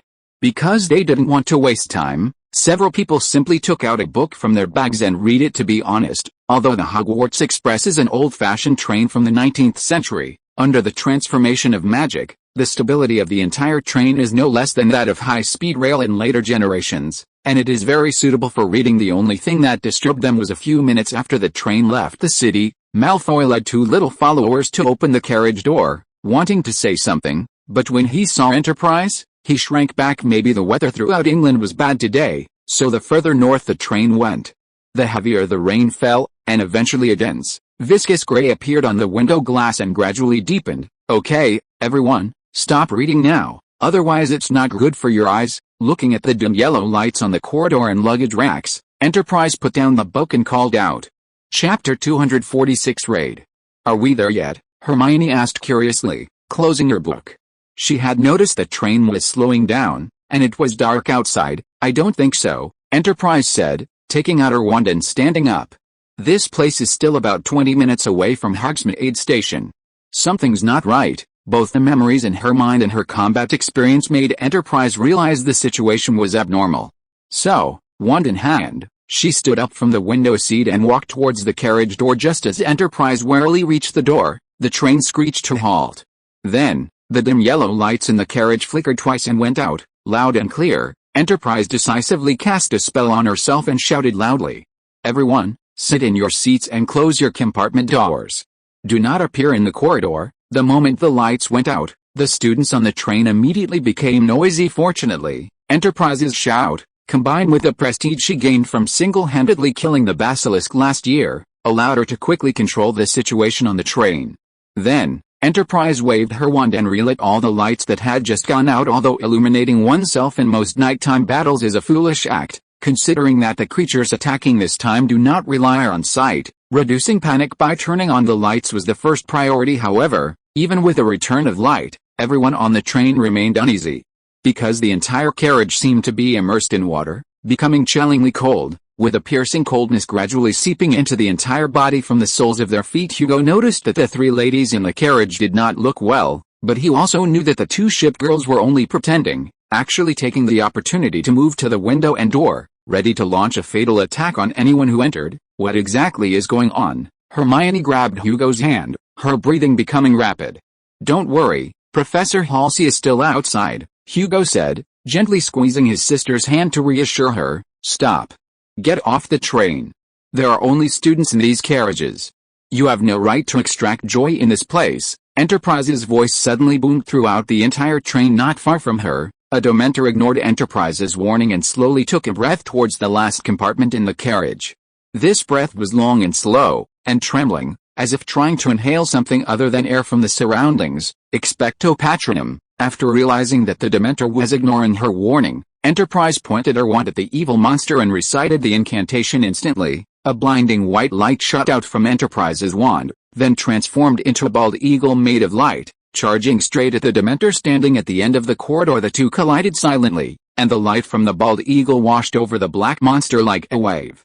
In the dazzling light, the Dementor began to disintegrate. First, the outermost tattered robe turned into pieces, and then the Dementor's body, like a rotten corpse, also disintegrated bit by bit, like a wax figure dropped into a hot pot. After completely killing the Dementor, the bald eagle patroness flew out of the train's open back door, driving away all the Dementors who had become somewhat out of control due to the death of their companion, Professor Halsey. This Dementor should be a guard sent by the Ministry of Magic to Azkaban, Lupin said, walking out of the compartment at this time, then reminding her, killing it like this, a Dementor that attacks students and still disobeys orders after being warned, is better off dead, Enterprise said nonchalantly, glancing at the place where the Dementor had been. Although the wizarding world always promotes equality, it still adheres to the principle of wizard supremacy at its core.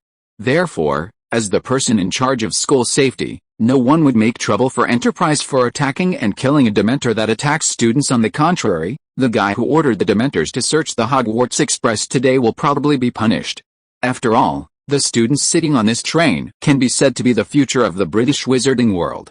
No wizard would allow such a dirty creature to approach their children. Quietus. After driving away the Dementors, Enterprise first cancelled the amplification spell she had cast on herself, then looked at Lupin and asked, "How are the students on your end, Some people have been severely affected by the Dementors. I have to help them recover first." Hearing Enterprise's question, Lupin looked back at his compartment. He saw 4 pale-faced Real Eyes and Harry, who had already slipped under the seat. "Then you go treat the students first. I'll go ask the driver up front." Enterprise nodded to him, then strode towards the front of the train.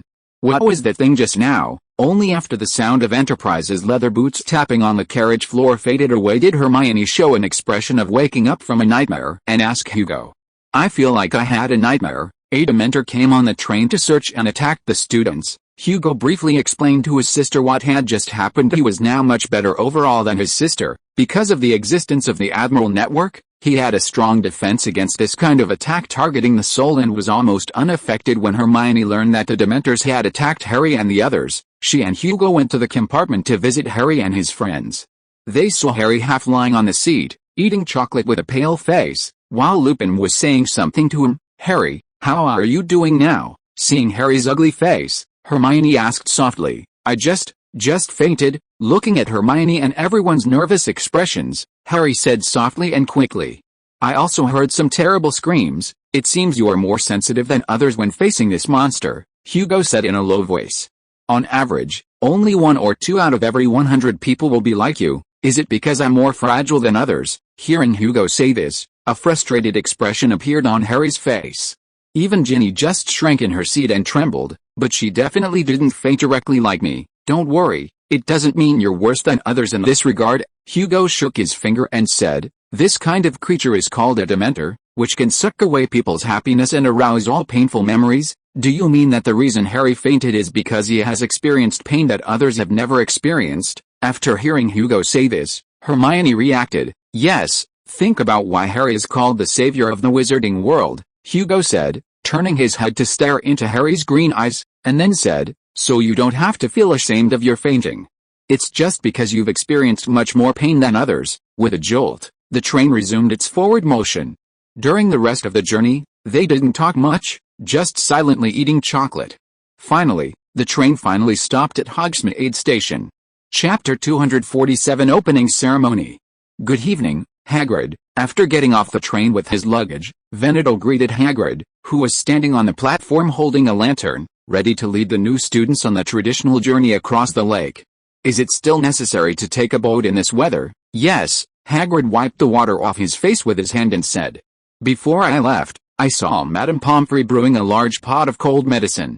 I reckon she'll give each of the kids a cup when they get to school in a bit. I think we were pretty lucky our first year." Hugo shook his head at Veneto, watching Hagrid gather the drenched, quail-like new students together. Then, they followed the crowd to a muddy road and climbed into the carriages pulled by Thestrals. After closing the carriage doors, the carriages automatically started moving, bumping along the way. The carriages rumbled forward, passing through the magnificent cast-iron gates of the school. However, unlike last year, this year there was a Dementor standing on each side of the cast-iron gates, causing everyone who passed through to shiver involuntarily. "How long are these monsters going to stay here?" Hermione sighed in relief after the carriage entered the iron gates, then asked.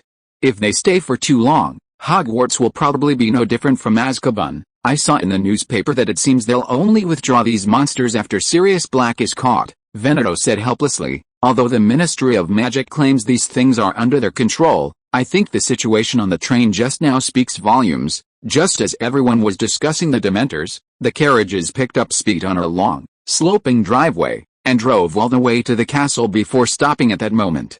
Hugo received 4.5 destiny points due to Harry's run away from home during the summer and the changes that had occurred on the train. The reason why there weren't many points here was because although there were many changes in specific matters, the overall change was not significant compared to the original plot. Following the stone steps in front of the castle, Hugo and the others passed through the huge oak doors and entered the deep entrance hall. The entrance hall was brightly lit by torches in the hall. A magnificent marble staircase led upstairs. The door on the right leading to the Great Hall was open, and just as Hugo and the others were about to enter, they heard a voice calling out, "Potter! Miss Granger! I need to see you too." Hugo turned around and saw Deputy Headmistress McGonagall calling out over the crowd. Seeing this, Hermione greeted Hugo and squeezed through the crowd towards where Professor McGonagall was standing. Unlike the previous 2 years, this year, as soon as Hugo sat down at the table, many people came to greet him.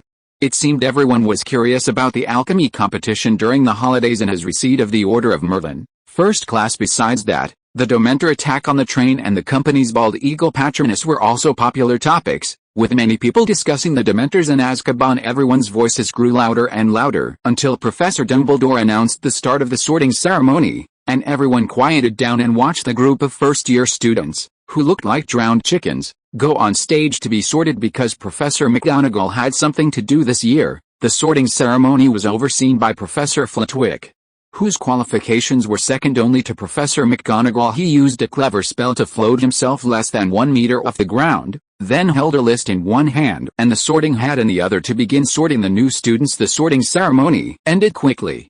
As Professor Flitwick walked out of the hall with an old hat and a three-legged stool, enthusiastic applause rang out in the hall, and everyone couldn't wait to have a big meal. Looks like I just missed the sorting ceremony. At that moment, Hermione ran into the Great Hall, hunched over, and sat down in the empty seat next to Hugo. Just as Hermione sat down, Headmaster Dumbledore stood up from his seat. He first looked around the hall and expressed his welcome to everyone. Then he spoke very seriously about something. I have a few words to say to you all, one of which is very serious, and I thought it best to make it clear before you all become befuddled by this delicious meal. You are all probably aware that Dementors searched the Hogwarts Express earlier.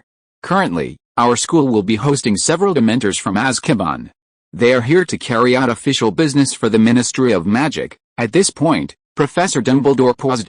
Many students focused their attention on the company sitting behind the teacher's table. For Dumbledore, although this attack made him feel very annoyed, it was not without its gains. At least the company's use of the Patronus charm further proved that they were definitely not some evil dark wizard. After the discussions died down a bit, Dumbledore's expression suddenly became serious, and he said in a solemn tone that everyone would remember, during their stay here, I must make it clear that no one is allowed to leave the school without permission. Dementors should not be deceived by pranks or disguises, not even invisibility cloaks. Dementors are instinctively unable to understand requests or excuses. Therefore, I warn each and every one of you, do not give them any reason to harm you. At the same time, the prefects in the school, as well as our newly appointed head boy and head girl, must ensure that no students come into conflict with the Dementors. When Professor Dumbledore said this, Percy at the Gryffindor table puffed out his chest and looked around impressively, the golden badge with a letter P shining on his chest. The hall was silent. Everyone seemed to be frightened by the headmaster's warning. No one moved, and no one made a sound. Because everyone knew that when the headmaster reminded everyone like this, it meant that the situation was indeed very serious. Alright, let's talk about something to be happy about. Headmaster Dumbledore was very satisfied that everyone had listened to his words, so he revealed a smile and said, this year, I am very pleased to welcome 2 new teachers to our team. First, Professor Lupin, who has kindly agreed to fill the vacancy for the Defense Against the Dark Arts position. Dumbledore moved aside a little, signaling everyone to look at the teacher's seat, and took the lead in applauding. Only a few scattered, unenthusiastic applause rang out in the hall because in the wizarding world, ability is basically directly linked to social status. At the very least, a wizard who can be a professor at Hogwarts shouldn't be so down on their luck.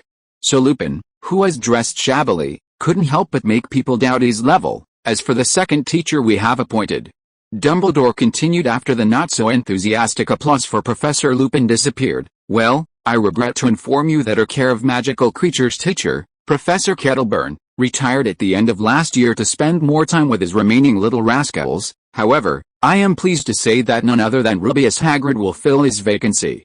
Hagrid has agreed to serve as a teacher in addition to his duties as gamekeeper. Chapter 248 Industrial Base. Hagrid's appointment as a professor was related to the killing of the basilisk last year. After capturing the real culprit in the murder case 50 years ago, he was successfully cleared of his name. Upon hearing this news, many young wizards first looked at Hagrid sitting at the teacher's table in surprise, followed by applause from the Gryffindor and Ravenclaw tables. For Gryffindor students, Hagrid was a very nice person. Therefore, everyone was happy to see him become a professor. As for the Ravenclaw students, some of them had read the book about magical creatures that Hagrid had written before, so they applauded to show their recognition of the new professor's professional knowledge. After announcing all these things, Headmaster Dumbledore finally announced that dinner had begun. In an instant, the table where in front of everyone was filled with various foods and drinks. The students, who were starving at this time, immediately began to eat, while discussing the two newly appointed professors and the Dementors. "Seriously, why didn't they let Professor Halsey be the professor of defense against the dark arts?" Lisa Turpin said with some puzzlement. "Whether it was the Basilisk last year or the Dementors this year, Professor Halsey easily defeated them. This should be enough to show that she is fully capable of holding this position, right? I think the current situation is better." Veneto scooped a spoonful of mashed potatoes from the plate and said, "Don't forget that there is a curse on this position. Rather than having Professor Halsey only teach us for 1 year, I think it's a very wise choice for her not to apply for this position." After dinner, the prefects took the first-year students to their respective common rooms. Hugo and the others walked against the flow of people towards the teacher's table. "Congratulations, Hagrid," Hermione congratulated in a shrill voice. Obviously, after entering puberty, she seemed to have some difficulty controlling her voice recently. "This is thanks to you, and Professor Halsey's help." After hearing Hermione's shout, Hagrid walked over and said excitedly. Although he tried to keep his voice down, it obviously didn't work. "I really can't imagine that I could become a professor at the school. If my dad knew," Hagrid said, sobbing, and then took out a huge handkerchief from his pocket and blew his nose at this time. Professor McGonagall came over and motioned for Hugo and the others to leave. So Hugo, Veneto, and Hermione returned to the Ravenclaw Tower common room together. After returning to the common room, the three greeted each other and went back to their rooms to rest. After all, the day's travel and the Dementor attack had made them tired enough. However, after lying on the bed, Hugo suddenly discovered that Unyielding had sent him a special document through the Admiral network that needed his timely approval, so he had to endure his sleepiness and start reviewing the document. Requires an investment equivalent to £360 million, plus a half-year construction period.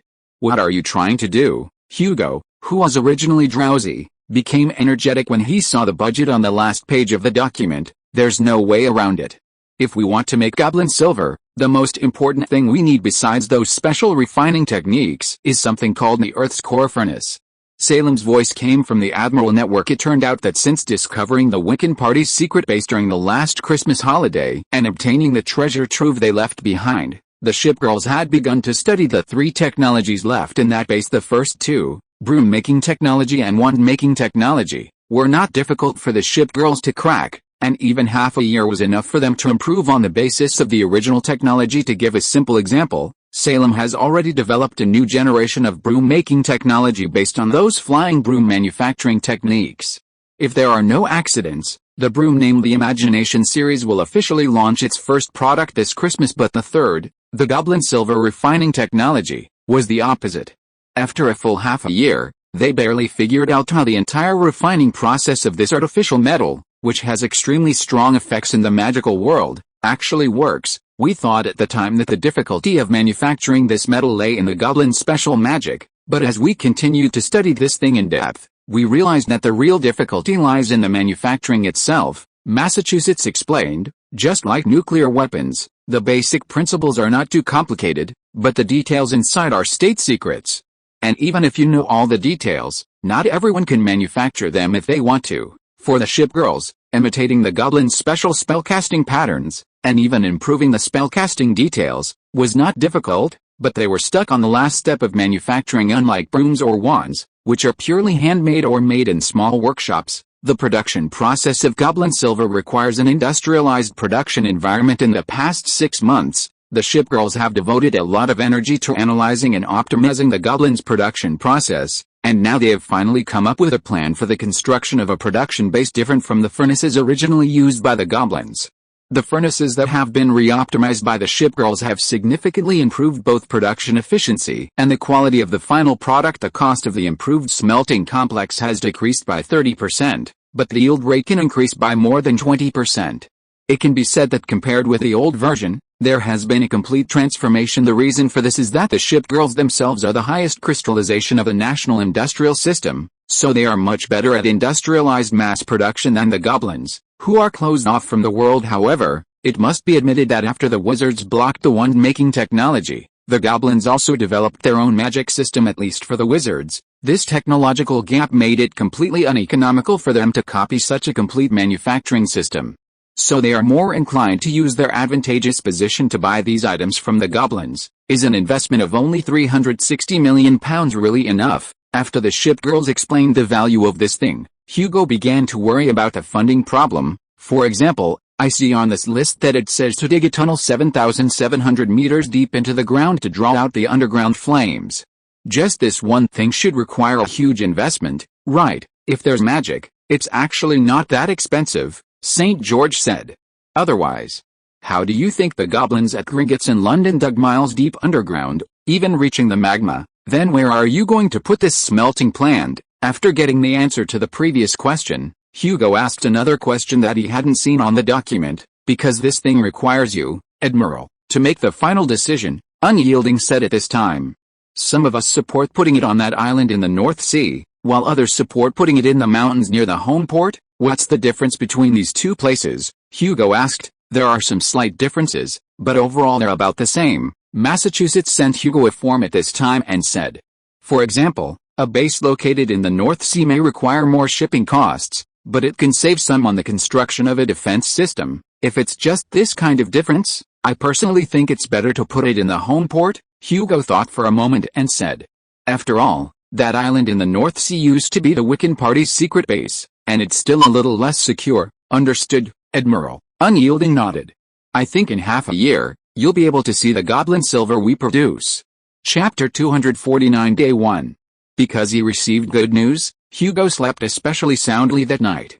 By the time he had breakfast the next morning, he had fully recovered from his previous fatigue. What a bunch of boring people. Hermione, sitting next to Hugo, glanced at the Slytherin table with some disgust, where Malfoy was making a ridiculous fainting gesture, causing everyone to burst into laughter. With people like that, you lose if you even look at them, Hugo said, taking a sausage from the plate in front of him and placing it on his own plate. If you ignore him, you'll find he's no different from a clown. You're right, we should be thinking about more interesting things now, Hermione said, looking at her timetable as she ate.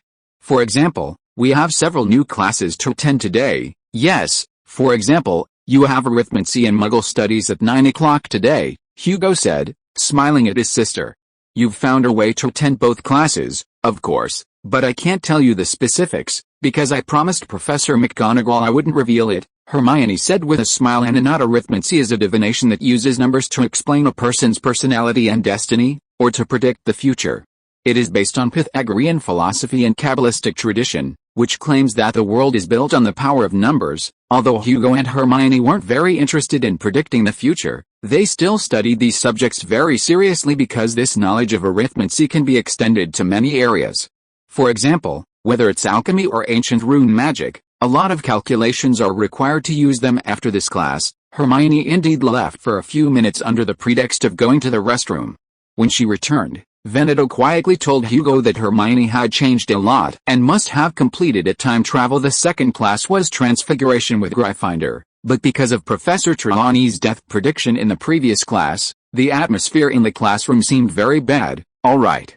Who did Trelawney predict would die this year? After Ron told her that the previous class was Divination, Professor McGonagall, who had spent most of her life at the school, immediately understood why the atmosphere in her classroom was so bad. Harry pointed to himself with a dazed expression and said, I understand. Professor McGonagall walked to the podium and looked at the students. I've known Professor Trelawney since her first day at the school. As far as I know, she randomly predicts the death of a student in her first class every year. However, because divination is one of the most imprecise subjects in magic, and there has never been a completely accurate seer in this world. So, at least until now, all 12 students who have been predicted to die are still alive. You look extremely healthy, Potter, so don't blame me if I don't go easy on your homework today. I guarantee that if you die, you won't have to hand in this assignment. As soon as Professor McGonagall finished speaking, all the students in the room burst into laughter. Of course, the oppressive atmosphere completely disappeared after Transfiguration. Hugo and the others walked to the Great Hall with everyone else for lunch. You were right, not taking divination was the right decision, Hermione said, helping Hugo take a sausage roll from nearby and placing it on his plate. I think you can only learn how to make up stories in that class, my dear sister. You're being a bit prejudiced, Hugo said, taking a bite of the sausage roll. Real divination in the world is very powerful, and it even involves a series of forces related to fate, but your conclusion is correct, because the most important thing in this magic is talent. If you don't have the talent, you basically won't learn anything useful. After finishing lunch as quickly as possible, Hugo and the others quickly returned to the common room to get their textbooks and headed straight for Hagrid's hut. Because this was Hagrid's first class today, they hoped to visit him in advance. When Hugo, Hermione, and Veneto ran to the entrance of Hagrid's hut, they saw Hagrid walking out of his hut with a circle of dead chicken martins around his waist. "How's the first day of the new semester going?" Hagrid said excitedly, waving when he saw Hugo and the others. "You'll be having my first class in half an hour. I got up at 5 o'clock this morning, got everything ready, hope everything goes smoothly." "I'm a teacher," to be honest. Because he was a little excited, Hagrid seemed very happy and couldn't even speak in complete sentences. No wonder, this should be an important milestone in his life, so it's understandable that his emotions are fluctuating a lot. Yes, the first class is indeed very important. Just like when we first came to Hogwarts, Veneto stepped forward and patted Hagrid's forearm, then asked, "Can we take a look at the magical creatures you're going to introduce to us in advance?" Of course you can." After hearing Veneto's question, Hagrid waved the dead chicken martin in his hand and said, "Come on, take a look at this magical creature I've prepared for you. I swear you've never seen anything like it." After following Hagrid into the forest for dozens of meters, a temporary animal pen appeared in the woods. And in this animal pen, whose symbolic meaning may be greater than its practical meaning, 12 strange-looking fellows were walking around inside. They have the bodies, hind legs, and tails of horses, but their forelegs, wings, and heads seem to be those of eagles. They have steel-colored sharp beaks and bright orange eyes. The claws on their forelegs are half a foot long and look deadly. Each beast has a thick collar of feathers around its neck, tied with a long chain, the ends of which are fastened to steel rings fixed to the ground. Hippogriffs. Hugo and the others recognized the identities of these animals in an instant.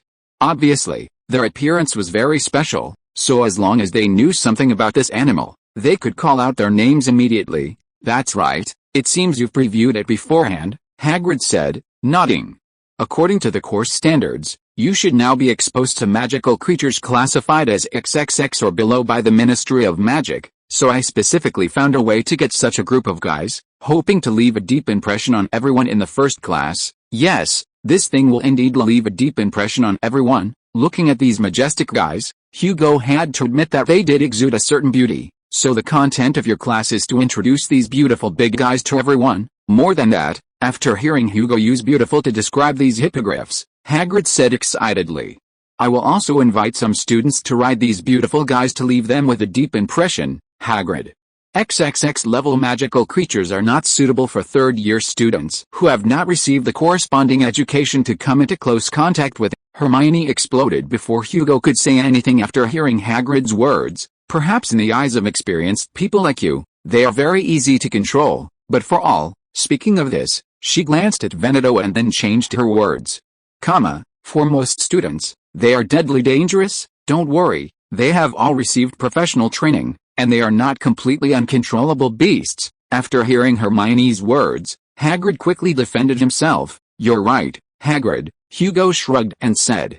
"But the problem is that everyone hasn't received the corresponding training. If some accident happens, it will be troublesome." Chapter 250 Threats and Responses. It only took Hugo 5 minutes to successfully make Hagrid realize the risks involved in teaching a group of not-so-controlled third-year students with 12 hippogriffs. To be honest, Hagrid is indeed prone to being forgetful when thinking about problems, and sometimes he can be very stubborn. But if you can find the right language, persuading him is not a difficult task. "Okay, I was thinking a little too simply at the time." After Hugo reminded him of the uncontrollability of these students who had not received this kind of training, and the difficulty of one person controlling 12 hippogriffs at the same time, Hagrid scratched his hair and said, "To be honest, I just wanted to leave a deep impression on everyone in the first class.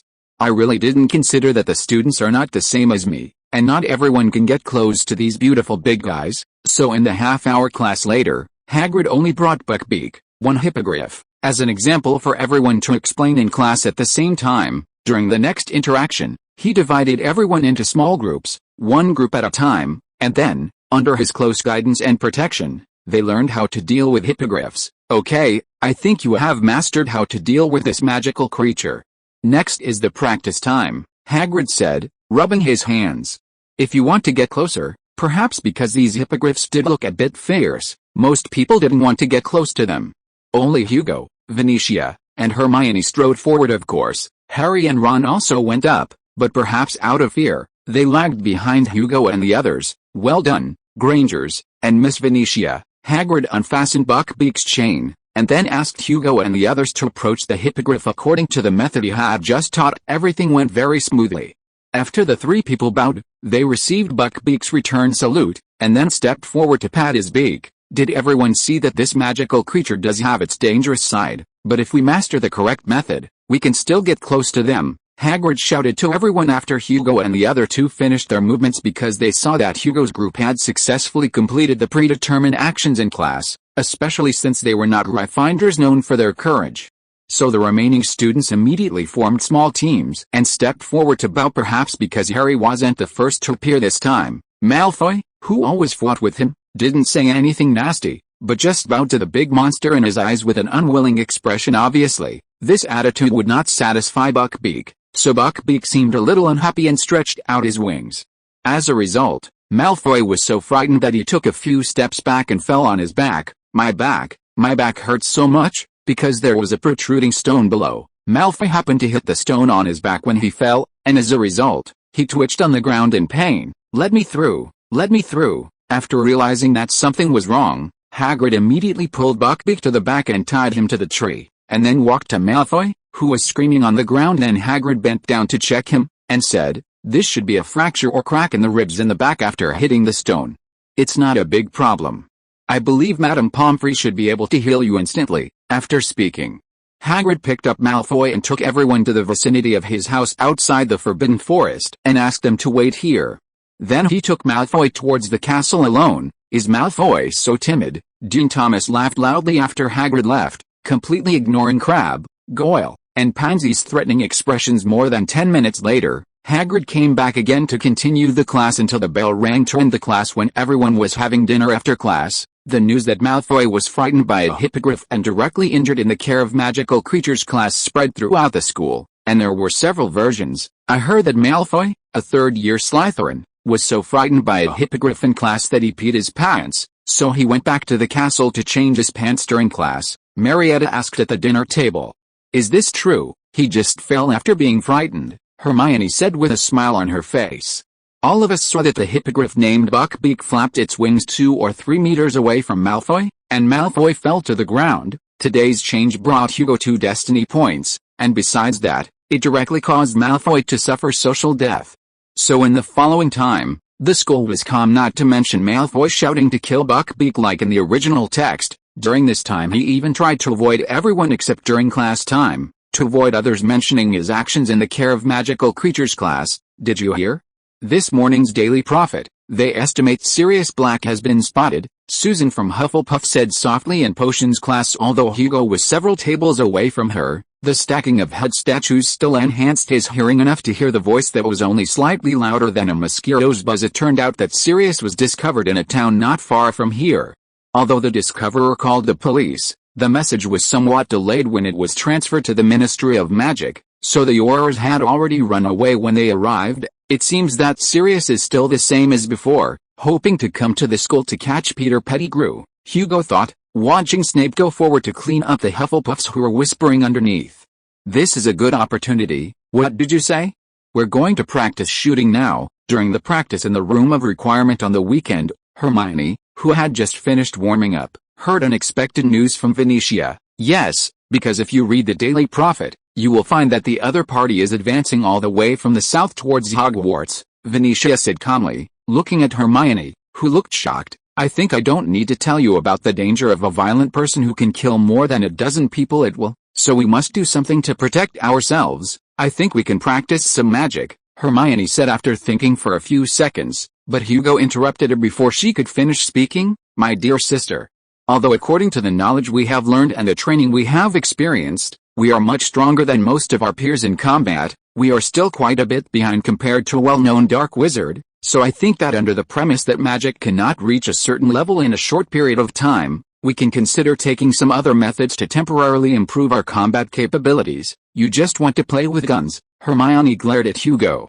then turned to Venetia and asked, "If I remember correctly, a top dark wizard like Sirius should be able to ignore firearms." "Yes, that's right, but special bullets are different," Venetia pointed to Hugo and said. Although his current level is not enough, it is not difficult to make alchemical bullets equivalent to a stunning spell. In this way, even if the bullets cannot cause too much damage to the Dark Wizard, they can buy enough time for us to cast spells to escape or call for help. And as Hugo's alchemy ability further improves, the extra pistol can even serve as an extra wand, gaining the upper hand in various emergency situations. If that's the case, then learning how to use firearms is also a good thing. Hermione thought for a few seconds, then raised her head and said to Venetia, "Please teach us the knowledge of how to use firearms." End of this chapter. Thank you so much for reading until the end. Don't forget to give it a like. Looking for more exclusive content and immediate access? Subscribe to our Patreon. Remember, every like, subscription or donation encourages us to continue.